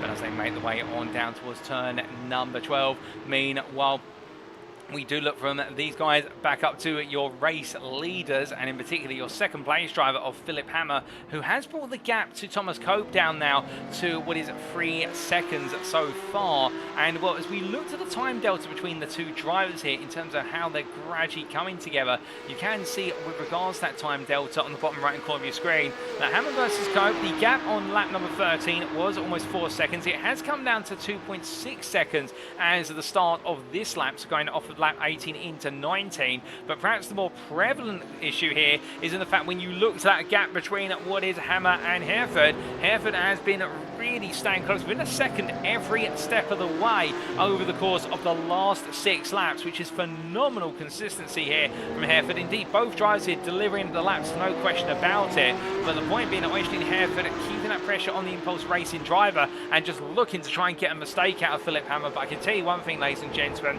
trying to get Philip Hammer to make a mistake, and that is the equivalent of trying to find gold in your bedroom, for the simple reason that Hammer does not make mistakes. He's the driver who bears down on you to cause you to make mistakes, and as they make the way up towards turn number 20, well, right now only 2 more laps to go here as they go on to lap number 20 out of 21 anticipated laps, and it's Thomas Cope who may lead this race by 2.7 seconds, and right now seems to be on course for victory here on his return to racing in defence of his gold title from season 7. But it's Philip Hammer in P2 who's got the pressure building from behind, and what Western Hereford needs to find a way to get that gap down to about 0.5 of a second to mount the full body pressure on that final lap.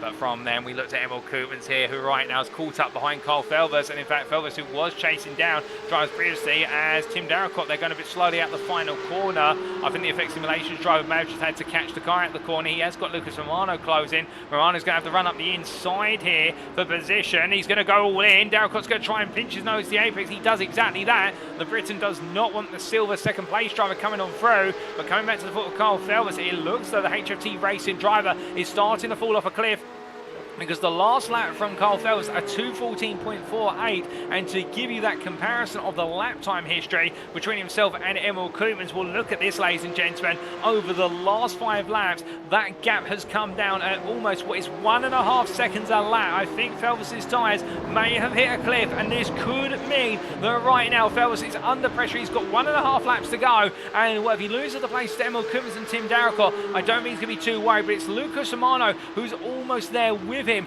That's the man, the danger man for the win of this silver class race. And has Romano got a little bit more tyre life left compared to Felvers, as there's a lock up from Felvers going into turn number 11. As they make the way down the back stretch here, it's going to be Koopmans is on the inside in the drag race between the two drivers. A little bit of a door rub between them.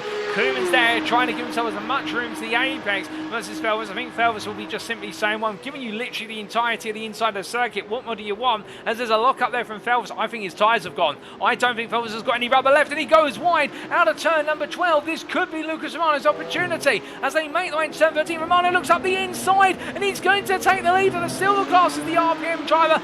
Meanwhile, Felvers says, no, you know you're not, as they make the way from 13 to 14 and 15. Onto the brakes, they both go side by side through 16. Felvers trying to come back strong here, but Romano defends this position that he's just gained. He tries to convert it all the way through, and as they make the way through turn 17 and 18, we look back from the rear of Romano's car. Going through the double right-hander and down into 19 they go. 0.6 is almost the gap now as they head into turn 19, and Felvers there taking a bit of a tighter approach to the apex. It hasn't helped him at all. In fact, that gap opened up by a couple of hundreds, and I think Lucas Romano may have got this done literally with 1 lap to go as they make the way on to lap number 21 of 21 that we're going to see here today. The clock's only got 30 seconds remaining. I can tell your race leaders are up at turn 7 already. They won't get another lap in after this one. So Lucas Romano taking the position there, and as they make the way through turn number 1, the big question being asked by Corey Lazarus in the Twitch chat is what happened to Nicholas Nold. We do believe there might have been a technical issue or a disconnect issue, because we lost him from what was P2 at the time, and he rejoined the racing at the back of the field, and he's on a recovery. He's currently P24, but Nicholas Nold having an issue that was outside of his control, it would seem, and therefore having to today just bring the car home and try and salvage some points. But definitely a bit of a nightmare day for him, and Lucas Romano right now having a much more pleasant end to this race as Felvers 1.6 seconds back now, and I think having to settle for P2 here given what's left of the tyres on that car. But I think the HFT racing car just does not have any life left in those tyres anymore, and I think he'll just try and get it home. The next driver is Jeremy DeBoer, who is 14 seconds away, so Felvers can be assured he is going to take that P2 in class here today, barring any major mistakes of his own doing. But meanwhile, as we look to the front of the field, Thomas Cope right now only 1.6 seconds clear of Philip Hammer. Hammer is closing fast on this final lap. I think Cope right now may just be trying to get to the car to the very end here. Perhaps Hammer has saved a little bit of tyre life for this final lap, but as they make the way into 19 and coming on for the penultimate corner, the final corner awaits, ladies and gentlemen, and with it the checker flag. And well, after regaining the lead after a sensational battle at the front of the field into the opening corner, Thomas Cope drifts his way out the final corner and wiggles his way to the line. It's a win for Thomas Cope for Olympus XGD ahead of Philip Hammer P2, and then your overall podium and gold podium complete by Oystein Hare for P3. It will then be a P4 coming on through very shortly for Nathan Foster for Empire Motorsport. Whilst he wasn't on the pace of the top three, he still had to earn the right to be considered the best of the rest outside of the podium, and he will do exactly that P4 today for Empire Motorsport. And then it will be Lee Holmes P5 there on his return to the grid for ATEC Tech Racing Purple in the gold class. Emil Coopens comes on through P6, holding off Tim Darricott to the line, but Lucas Romano in a last minute dash for the silver class winner takes the win in the silver class. P8 overall for Team RPN. The Belgium ahead of Carl Fellas, who takes the runner-up spot in the silver class then for HFT Racing at P9. And what a difficult end to his race there, and he'll be heartbroken at that. And then Jeremy DeBove across the line at P3 in the silver class, P10 overall, head of Forsten Sevet, who recovered to P4 in class then at P11. A great recovery drive there for the Ring Physio Sim Racing driver. And then it will be Diddy D. Verlaming who'll be crossing the line shortly at P12 ahead of Casper Tunstead as he makes his way through the final corner. And then, ladies and gentlemen, it's going to be the continuation of the win streak. 3 wins in a row now for Ben Kirby in the bronze class here for All Spares by Connexus, taking the class win by 7 seconds over Charlie Max, as the Friends Racing by Connexus driver finishes runner-up in the bronze class, P15 overall. Chris Eddersford and Glenn Humberstone P16 at P17 ahead of Simon Bamber P18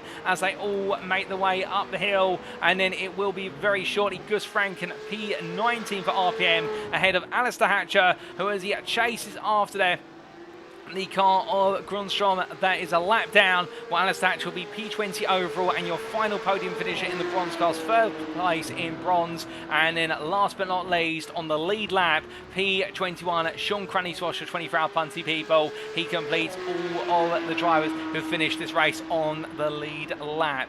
But as he makes his way up the hill into the braking zone here for turn number 1, well, Sean Cranny-Swash, I think, has had enough of the car and decides to retire the car in rapid fashion. But what a race from start to finish, ladies and gentlemen, as Thomas Cope parks up on the exit of turn 1 after completing the donuts. In fact, I think he's parked up there on the exit of turns 3, 4 and 5 for the Olympus XGD6. Well, right now, absolutely pleased with that result, and what a way to start off his title defence. And here are the All Spares by Connexus car and Friends Racing by Connexus car of Ben Kirby and Charlie Max, the former on the left of your picture, the latter on the right, and Ben Kirby once again at 1 step ahead of the sister team car and his rival in the championship, and definitely demonstrating today the Englishman that he seemed to be in a class of his own.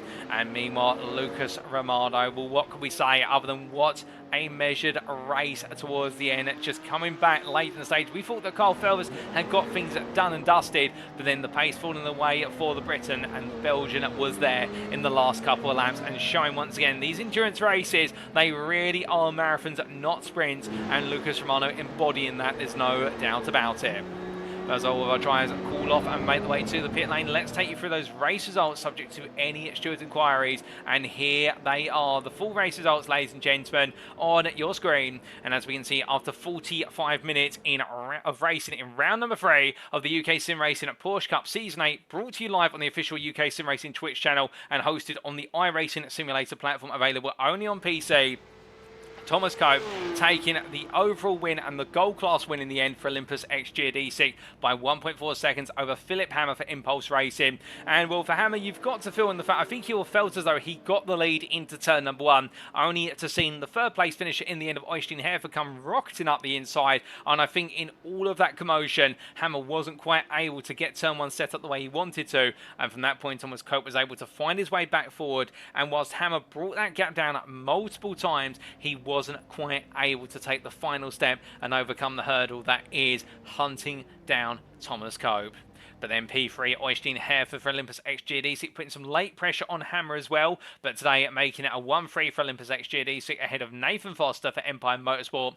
ATEC Racing at Purples, Lee Holmes at P5 ahead of Emil Koopmans for Apex Misters in a great back and forth battle with Tim Darracott for Effect Simulations all the way through today. But then it'll be Koopmans who finished ahead of Darracott.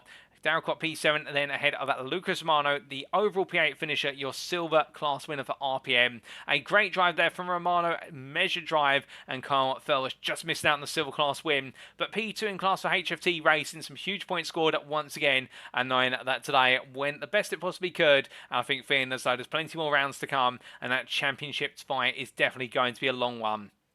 Jeremy DeBoer, P10 overall, completes overall top 10, and the DBR driver also rounds off the silver podium of Romano, Felvis and DeBoer in what was a strong race for Jeremy DeBoer from start to finish.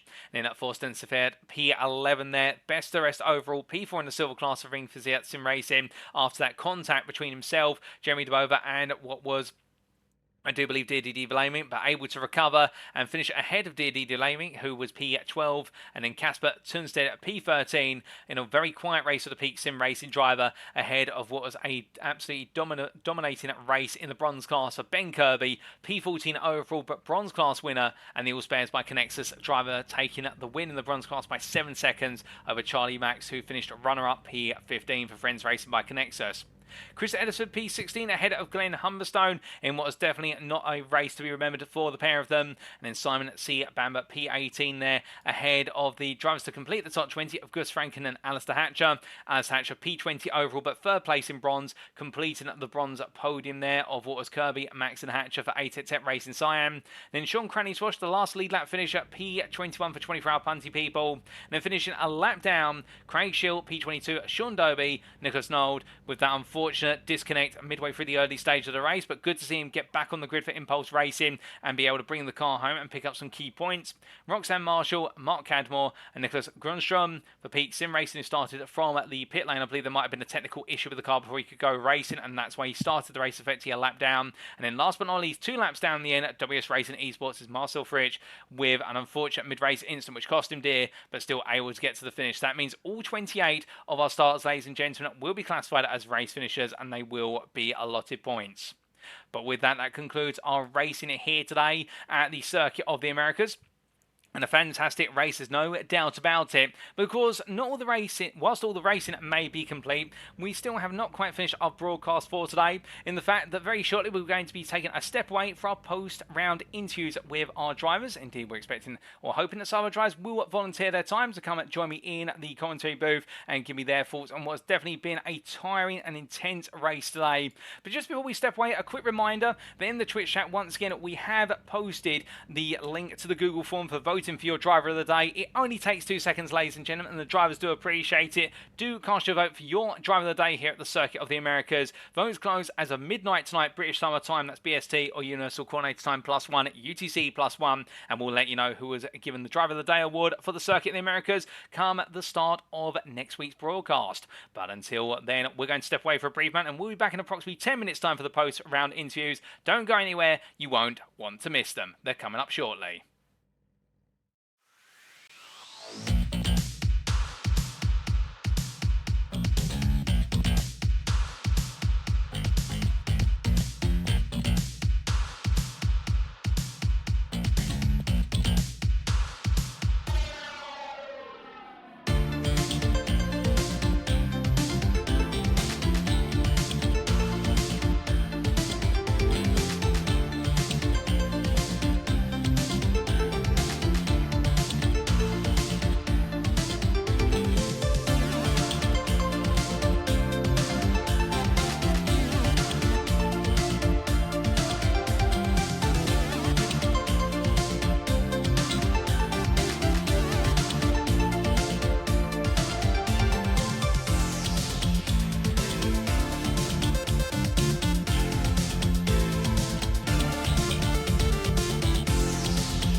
Alrighty, ladies and gentlemen, we are back and ready to conduct our post-round interviews with our volunteer drivers.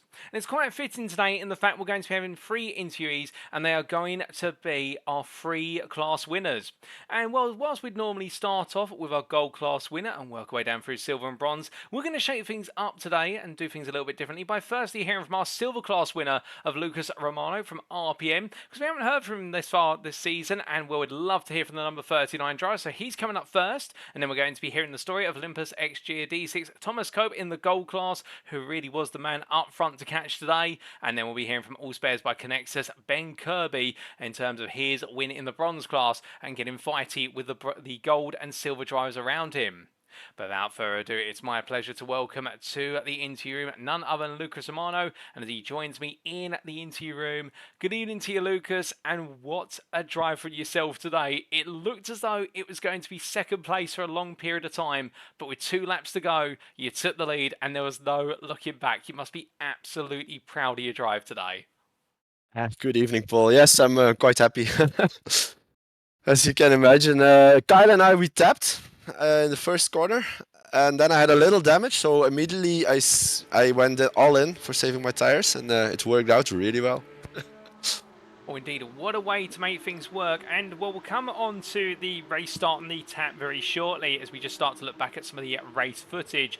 But qualifying wise, we knew it was going to be close between yourself and Carl today, but we didn't realise how close it was going to be. And you were on course for pole position for the best part of 40 minutes of the qualifying session, and it looked like Carl just managed to sneak a lap in right at the end. Yeah, I think actually I could have gone some tenths quicker, but I had the black flag 2 times, and I didn't understand why, because I didn't got the message from race control. So I lost quite some valuable time for putting in a second and third lap, and I didn't manage to do it. So it was my one and only attempt. That I had to. Yeah, it was my only time I put in. Well, to be So fair, yeah. yeah. Oh, sorry, go on. No, so actually I was quite happy with P2 with only 1 good lap. So I was going to say, getting only 1 good lap in and putting yourself at P2 with a lap that was only a 10th of a pole. That's a phenomenal achievement under quite a lot of pressure. And then going into the race, was there a particular way you'd planned to work this race, given the high rate of tyre wear that was expected at the COTA circuit? I had been behind Kyle in the qualifying, and I saw his driving style was a bit more aggressive than mine. So I knew I would have the advantage in the end. I didn't want to take any big risk, but I had a better start and we went side by side. My turn-in point was a little later than he expected, I think, so we tapped. It's a racing incident, I think, but yeah, unfortunately I got a little bit of damage, lacked a bit of top speed, but made it work. Oh, indeed. And as we look at the pictures of the 2 of you battling on the opening lap, and really, you've tried to hound Carl into making a mistake early on. We saw after the first couple of laps, it looked as though, like you say, you were backing off more and more and letting Carl go off and run away with his tyre life. But were you always thinking it's going to come? It's going to be a lap where you start to see that gap come on down? No, actually, mid race, I gave up. I did not really give up, but I settled for P2, but kept doing my thing, kept tried to stay in the flow, and yeah, then suddenly the last 10 laps, I saw him coming closer quickly. And just for our viewers out there at home watching, of course, this race today, 45 minutes around a circuit where tyre wear is so high. But just take us through, in your opinion, what makes it so difficult around here to maintain that level of consistency for 45 minutes? Because your consistency, despite the damage, was phenomenal and is a major factor in how you close that gap down. I think at this track is just, if you push one corner, you suffer the next 3. So it's just all about, yeah, composing yourself and not overdriving, and yeah, just don't be distracted by the rest and do your own thing. That works for me. Well, definitely, it worked out well for yourself. And coming on to the latter half of the race, I have to ask, how were the tyres feeling in those final 10 minutes when the gap really started to come down? Was it as though the car was about to be on edge, or was there a bit of life left in it? No, for me they were quite good. I had to brake a little bit earlier, but my lap times were still We're still improving. Actually, I think I put my best lap in 3 laps from the end, so I cannot complain about it. Well, putting your best lap in with only 3 laps to go. And then after that, of course, having the battle with Carl on that penultimate lap. And we saw there was a mistake from Carl going into what was at turn number 11. And also at turn number 12, that mistake was multiplied. Just take us through it from your perspective, taking the lead. Yeah, I saw him do the same a few laps before in the distance, and I knew he was really struggling on the brakes.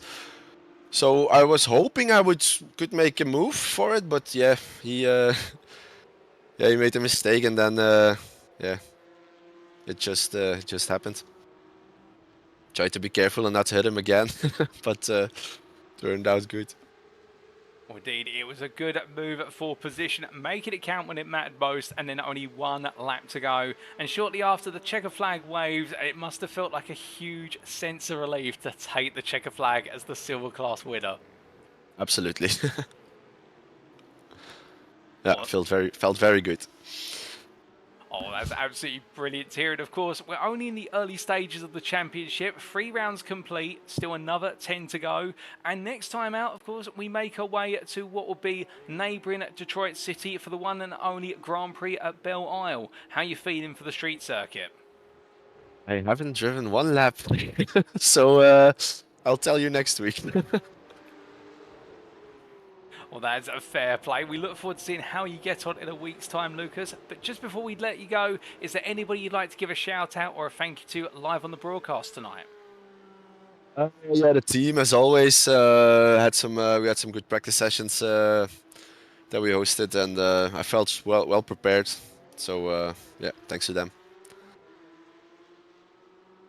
Well, Lucas, it's been an absolute pleasure to have you join me in the interview room this evening. Congratulations once again on a superb drive to victory in the silver class. Very well earned. Despite the damage on the car, you held on and pushed through to take the top step. And will it continue in Detroit? We look forward to seeing if you can make it happen once again. But until then, have a great rest of your evening and well done on a fantastic race result. Thank you very much, Paul. Good evening.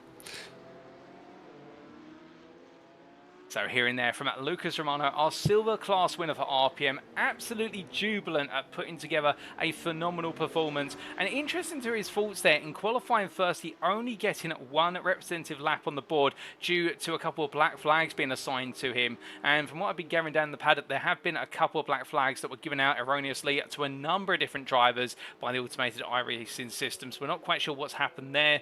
But still, putting that behind him, Lucas was able to get a lap that was good enough for P2 in the class, and we did see in the pictures at the start of his interview that contact with Carl Felbus going into turn number 1 at the apex. Some quite harsh contact, and Lucas decided to back off the car after lap number 1 to try and protect it, and admitting that at the midway point of the race, or with 10 minutes to go, he'd given up chasing down his rival, but then only to see those lap times started to come thundering in, and with it that gap to his rival coming down, it reignited the pursuit of the position, and it only took a couple of mistakes with Carl Felbus on that penultimate lap to give Lucas Romano the opportunity to go on through for the win and never look back. And could this be the start of a run of wins for Lucas Romano? We'll have to wait and see. But now going on to our second interview, ladies and gentlemen, we've heard from our silver class winner, and now it's time for us to hear from our gold class winner. And as he gets all set and ready to join me in the interview room, he's a familiar. You heard from him last time out, albeit more in the capacity of a spectator, but now you're going to be hearing it from him in the perspective of a racer. It's going to be none other than Thomas Cope, our race winner today, and our pole sitter overall as well. And well, as he comes to join me in the interview room very shortly, I believe we do have a slight technical hitch where we can't drag him into the voice chat at the moment, and we're just going to let him know that he needs to do a little bit of work in the background. And he joins me now. He does the effort for me. Welcome, Thomas. It's good to speak to you again, and it was a pleasure to meet you in person, in fact, last weekend as well. Good to see you back out on the circuit and racing in the Porsche Cup, defending your title, and of course, this being your first round of the season. What a perfect way to start as well. Pole position and also the win in the race. You couldn't ask for better, surely. No, it kind of took the clean sweep on everything for the day. I think I had the fastest lap in practice as well, just to add fuel to the fire. But yeah, for the start of the season, obviously I missed round 1, so I'm already on the back foot in terms of the points. But luckily there is, I think it's 2 drop rounds still this year, so I still will eventually get that points back in hand. But at least for the timetable and current couple of races, I'll look like I'm well out of championship running. But yeah, being able to fight the guys on the track as well and still show that I am going to be right at the front when all's said and done. It's going to go down to the wire on the championship, I think. Well, indeed, and we saw an indication of that in qualifying in the fact that for the majority of the qualifying session, it looked as though yourself and Philip Hammer were always going to be neck and neck, and Nicholas Nold also in the hunt there, the other Impulse racing driver. But towards the end of the qualifying session, putting a lap on pole by 2 tenths or just over, and it looked as though it may have been a near perfect lap given the fact Hammer was not able to retaliate. Yeah, I mean, lap times wise, I knew I could go faster. I still had a bit of pace in hand. On the strategy in qualifying, I kind of made a mistake in terms of how many laps I was going to run. I didn't quite anticipate how long it was going to take on in and out laps, so I didn't give myself an extra chance at the end. With good tyres, I kind of started a lap and rushed my tyre prep, so I weren't in a car that could put it on pole. It really from the lap time I had done. But all in all, yeah, it was still a good clean lap early on.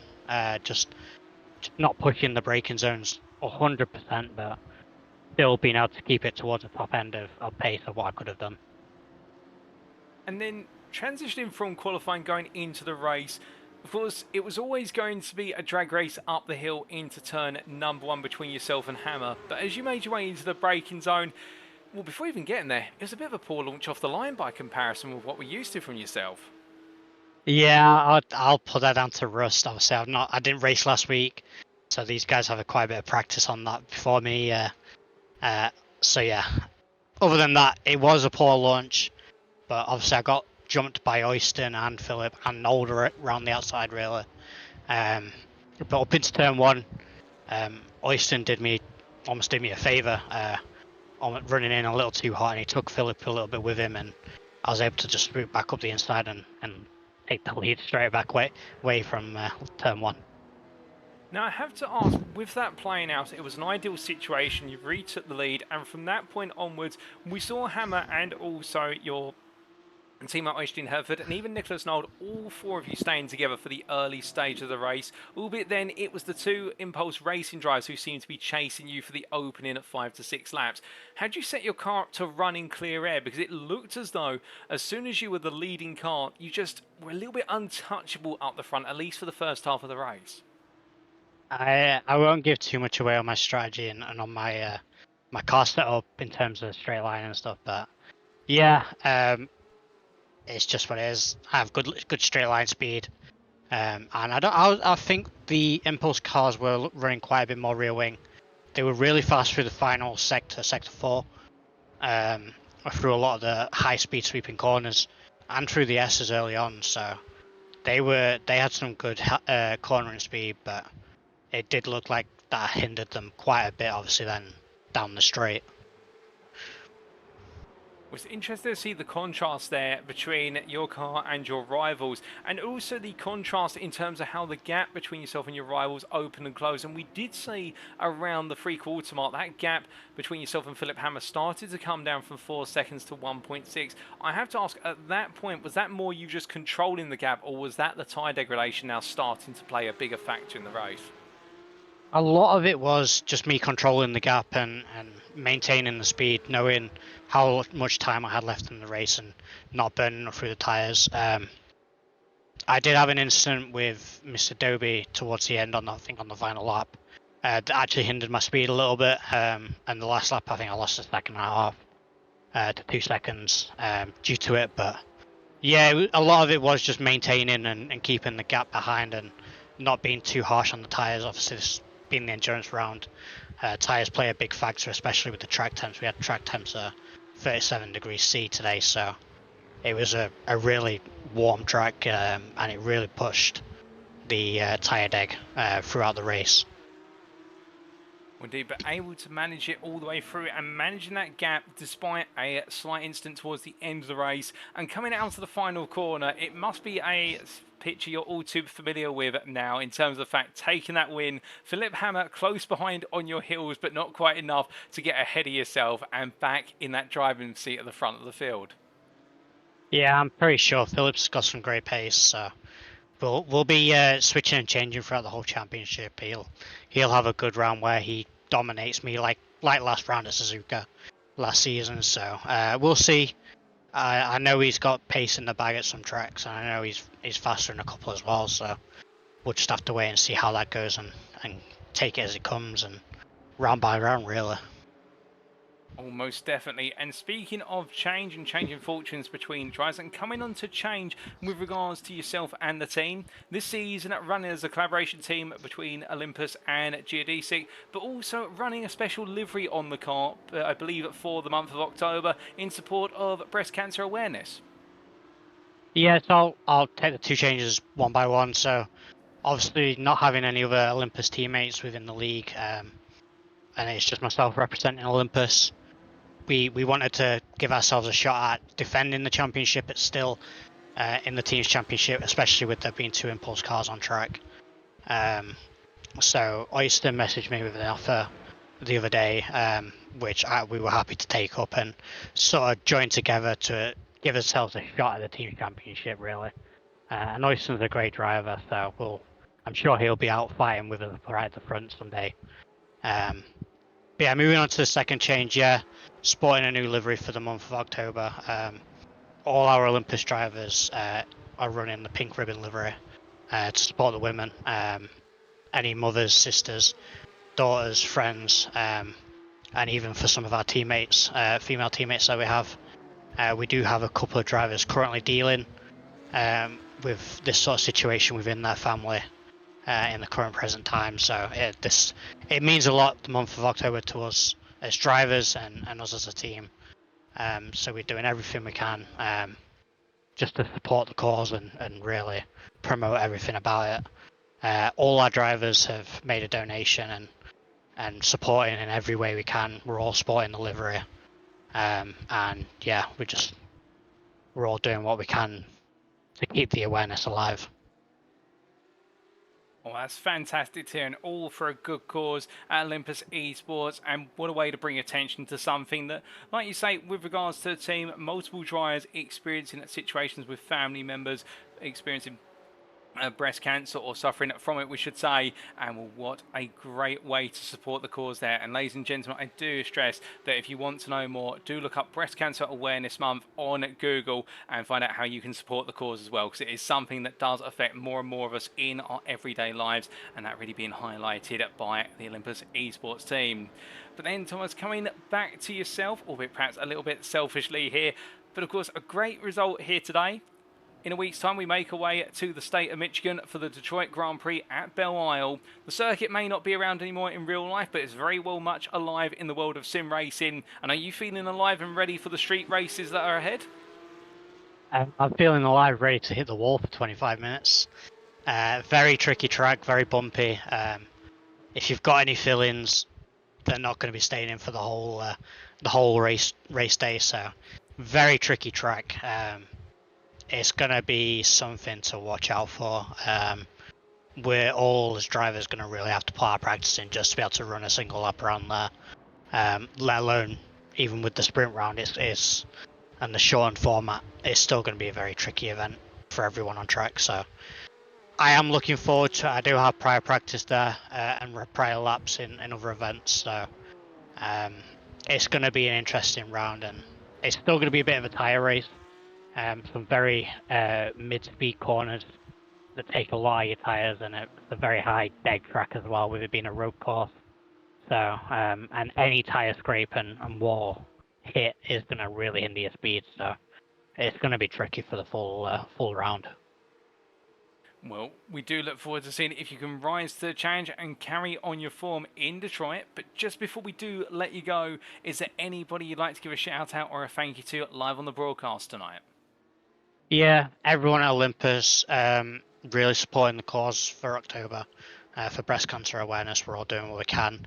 Charles for even making the liveries. He's done an amazing job, really showing off the beautifulness and all the care. and for being an owner of the team and getting us all on track and everything. All the team members that still put in all the work, even though they may not be racing this year, in this season, they're still putting in work behind the scenes to help me out as a driver in terms of speed and what I need to be doing. Even with my limited time of practice, I've seen so much from Patrick, who's not racing this season.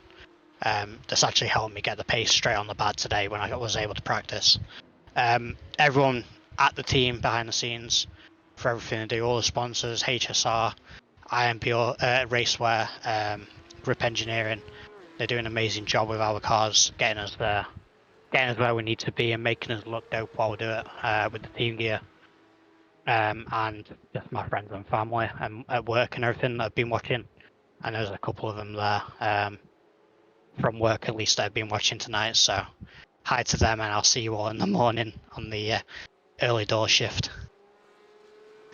Well, I'm sure they'll appreciate the shout out and will be able to give you a little bit of banter when you get in for the early shift tomorrow morning. But with that, Thomas, it's been an absolute pleasure as always to have you join me in the interview room. Congratulations once again on returning immediately to winning ways on your first race of the season. That title defense is going to be a long journey, and we look forward to seeing how you tackle that journey carrying on in Detroit in a week's time. But until then, have a great rest of your evening, and thank you once again for joining me in the interview room.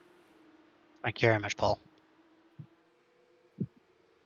So hearing there from Thomas Cope for Olympus X Geodesic, and talking there about a number of different changes, such as the team of Olympus Esports merging with Hydro Race Geodesic Racing for a team to essentially put together a title defense for what would have been Olympus Esports Vanguard versus Impulse Racing for this season. Also talking about running the breast cancer awareness livery on the cars, a cause that is very deep and of concern to Olympus Esports. Then great to hear all the team is behind the cause for October, and you're going to see this wonderful livery on the car as put together by Charles Poschel over the course of the entirety of this month. And then talking about the fact that whilst there's change afoot there's no change when it comes to his effort going into each and every race. In the fact today, really delivering from the outset and taking that pole position in what was a lap not quite on the form factor of what he was expecting, but still good enough for pole. And then going into the race, fortune coming his way to a degree for Thomas in the run-up towards turn number one with that poor start,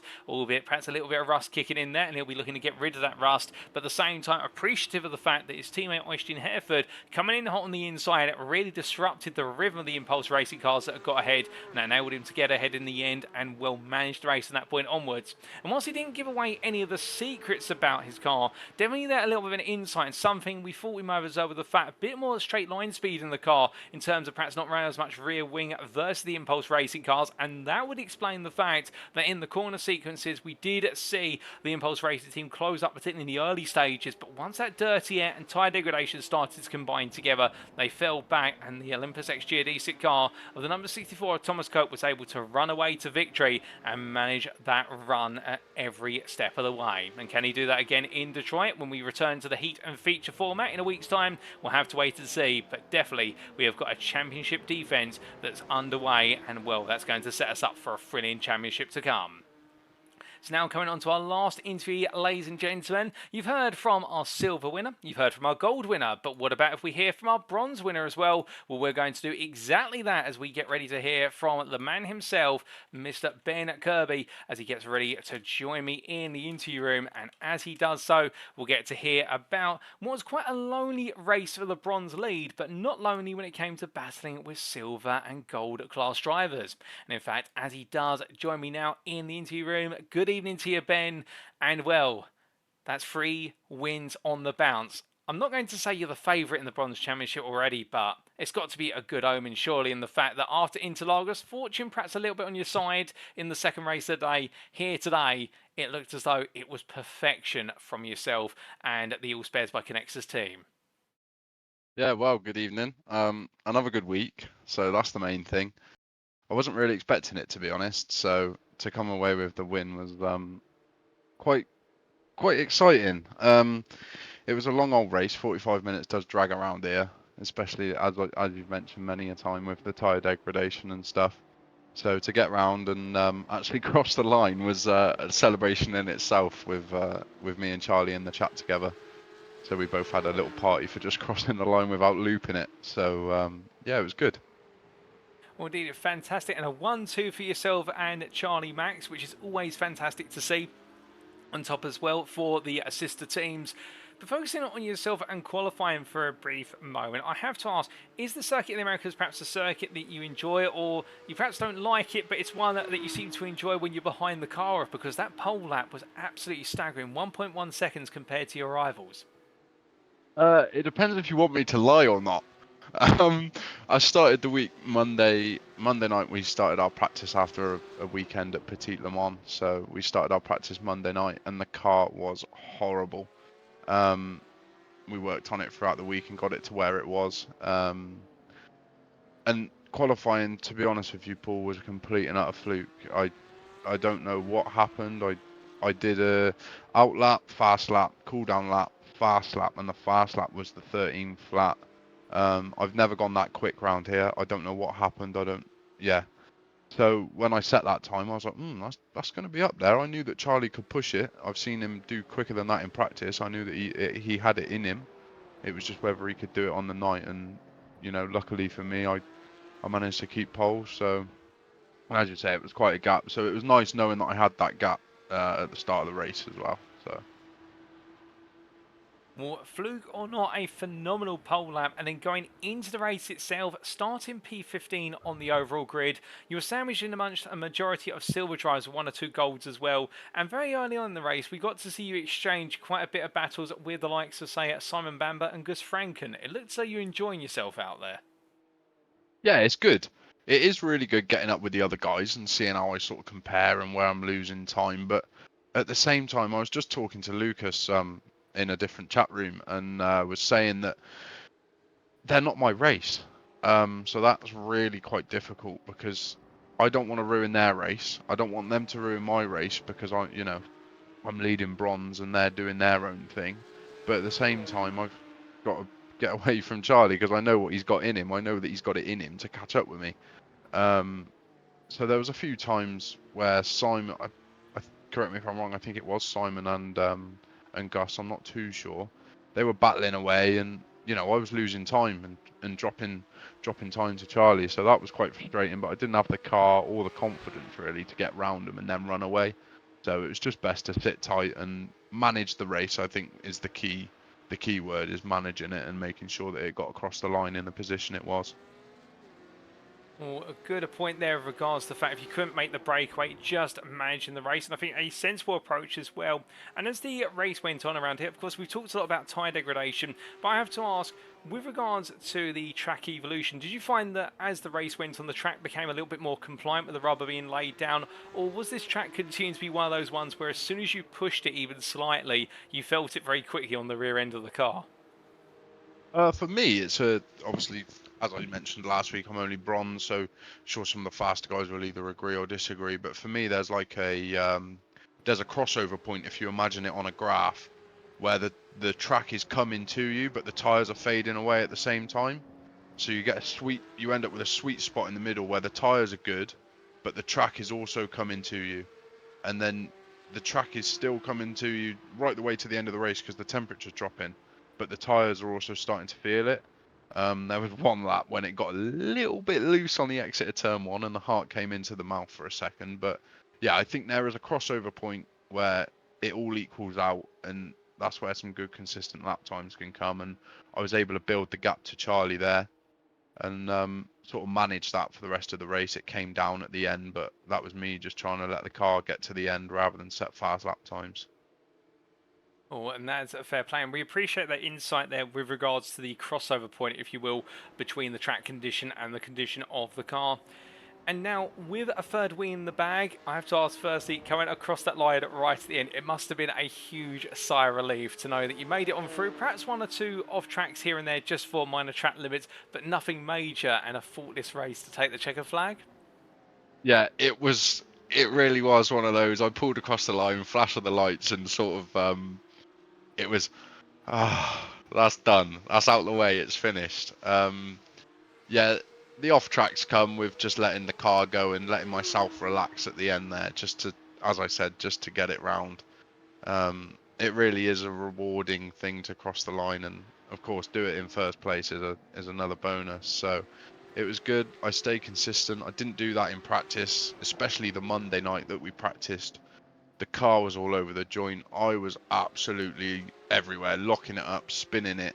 On the bit of stream that I'm watching at the moment, I'm just coming through the final sector where you go double left, and it's tightening. I could not get the back of the car to stay straight. So yeah, to get round without spinning, I didn't lock up majorly. I think I might have, snagged it a couple times at the end, but to get round that cleanly was an achievement in itself. So the win comes as a bonus.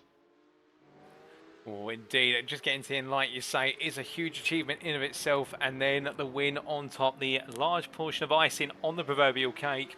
And now going into our next pair of rounds of the season, rounds 4 and 5 next week will be in the city of Detroit at the Belle Isle Grand Prix circuit. How are you feeling for a visit to a street circuit, which is definitely bumpy and the walls are never too far away? Nervous, I think, is probably, well, I'd say nervous. Not knowing what to expect is the perfect explanation. I've never really raced at a street circuit, to be quite honest with you. So I haven't driven the track. I don't know what it looks like. I don't even know what way it goes. So we'll have to see when practice comes round on Sunday or Monday, whenever that starts for us guys at Connexus. But the bumps will be interesting, I'm sure. Obviously, without the ABS and the no traction control either, it'll get loose on corner entry and exit if you let it. So that'll be another. I think, as Thomas mentioned, it's going to be another tricky round. So I'll see what I can do in practice and see what race car I turn up with next week, and see if we get to talk again. Who knows? We definitely look forward to seeing what you can put together in a week's time. But just before we do let you go, Ben, is there anybody you'd like to give a shout out or a thank you to live on the broadcast tonight? All the guys, once again, as I did last week, all the guys at Connexus and All Spares. A massive shout out to Charlie, who came in second in the bronze class today.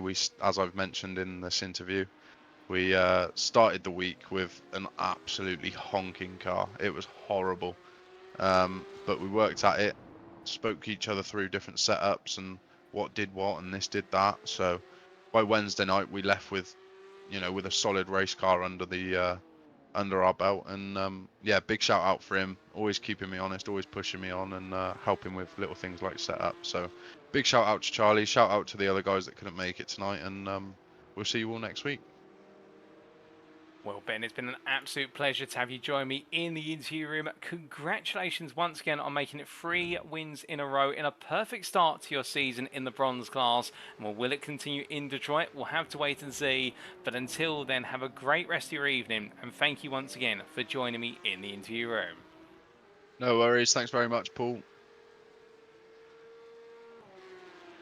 So hearing there from Ben Kirby from All Spares by Connexus, who after that brilliant pole position, which he has said is a bit of a fluke, and sometimes you can pull that magical one lap out of the bag, and really putting it all together when it mattered most, and will then seeing that pace delta between himself and the rest of the field, and what confidence that gave him going into the race. And we're battling with drivers of other classes, and we saw quite a bit of that, but admitting then as he was speaking to one of the other drivers a little bit later on after the racing, knowing that you're not fighting with those drivers for points, it's only for overall position, therefore perhaps for a little bit of potential pride. And what do you do in that scenario where you have to eventually back off if you can't get past them and break away? Because otherwise you eventually will end up wearing the car down and put yourself in a position where you may end up being forced back into a battle with your class rivals. And we did see it towards the end of the race, the gap between Ben Kirby and Charlie Max came down from 11 seconds down to 7 seconds at the checkered flag. So it was a sign of that potential degradation in the performance of the All Spares by Connexus car, but then again also great management by Ben behind the wheel of the 19, and that being demonstrated in equal measure as well as his outright pace. But also talking now about the fact that having to go into Detroit in a week's time in the unknown, and the practice will go in next week over the course of this coming weekend or early next week, and will he be able to continue that win streak? That's the big question. But right now, whilst we don't want to put the commentator's curse on him, Ben Kirby is definitely looking to be the man to beat in bronze, and if he carries this on in the next 2 rounds, he definitely will be the championship favourite as we then start to look towards the midpoint of the season. But with that, ladies and gentlemen, that concludes our interviews for today. And you've heard from our 3 drivers, all 3 of our class winners today. We started off with Lucas Romano from RPM in the silver class there. Congratulations to the number 39 driver in what was an emphatic battle back to victory. And then we heard from Thomas Cope, the Olympus X GD6 driver, the winner in the gold class, outright winner with the pole position as well, in a very well managed and well tempered race. And then we just heard from Ben Kirby in the number 19 for All Spares by Connexus, pole sitter and winner, and well, again, an absolutely stellar drive and seemed to be in a class of one when it came to leading the way in the bronze class. Well done to all 3 of them on their fantastic performances, and thank you to them all for joining me in the interview room for this week. And just a reminder, ladies and gentlemen, that we will be closing votes for Driver of the Day at midnight tonight. That's British Summertime BST or Universal Coordinated Time +1 at UTC +1. We've reposted the link in the Twitch chat there for the final time this evening. Do make sure to get your vote in, and we'll let you know who was the Driver of the Day for the Circuit of the Americas at the start of next week's broadcast. And is it one of these 3 guys, or has somebody else attracted your attention? Do let us know by casting your vote. But with that, it is now time for us to wrap up.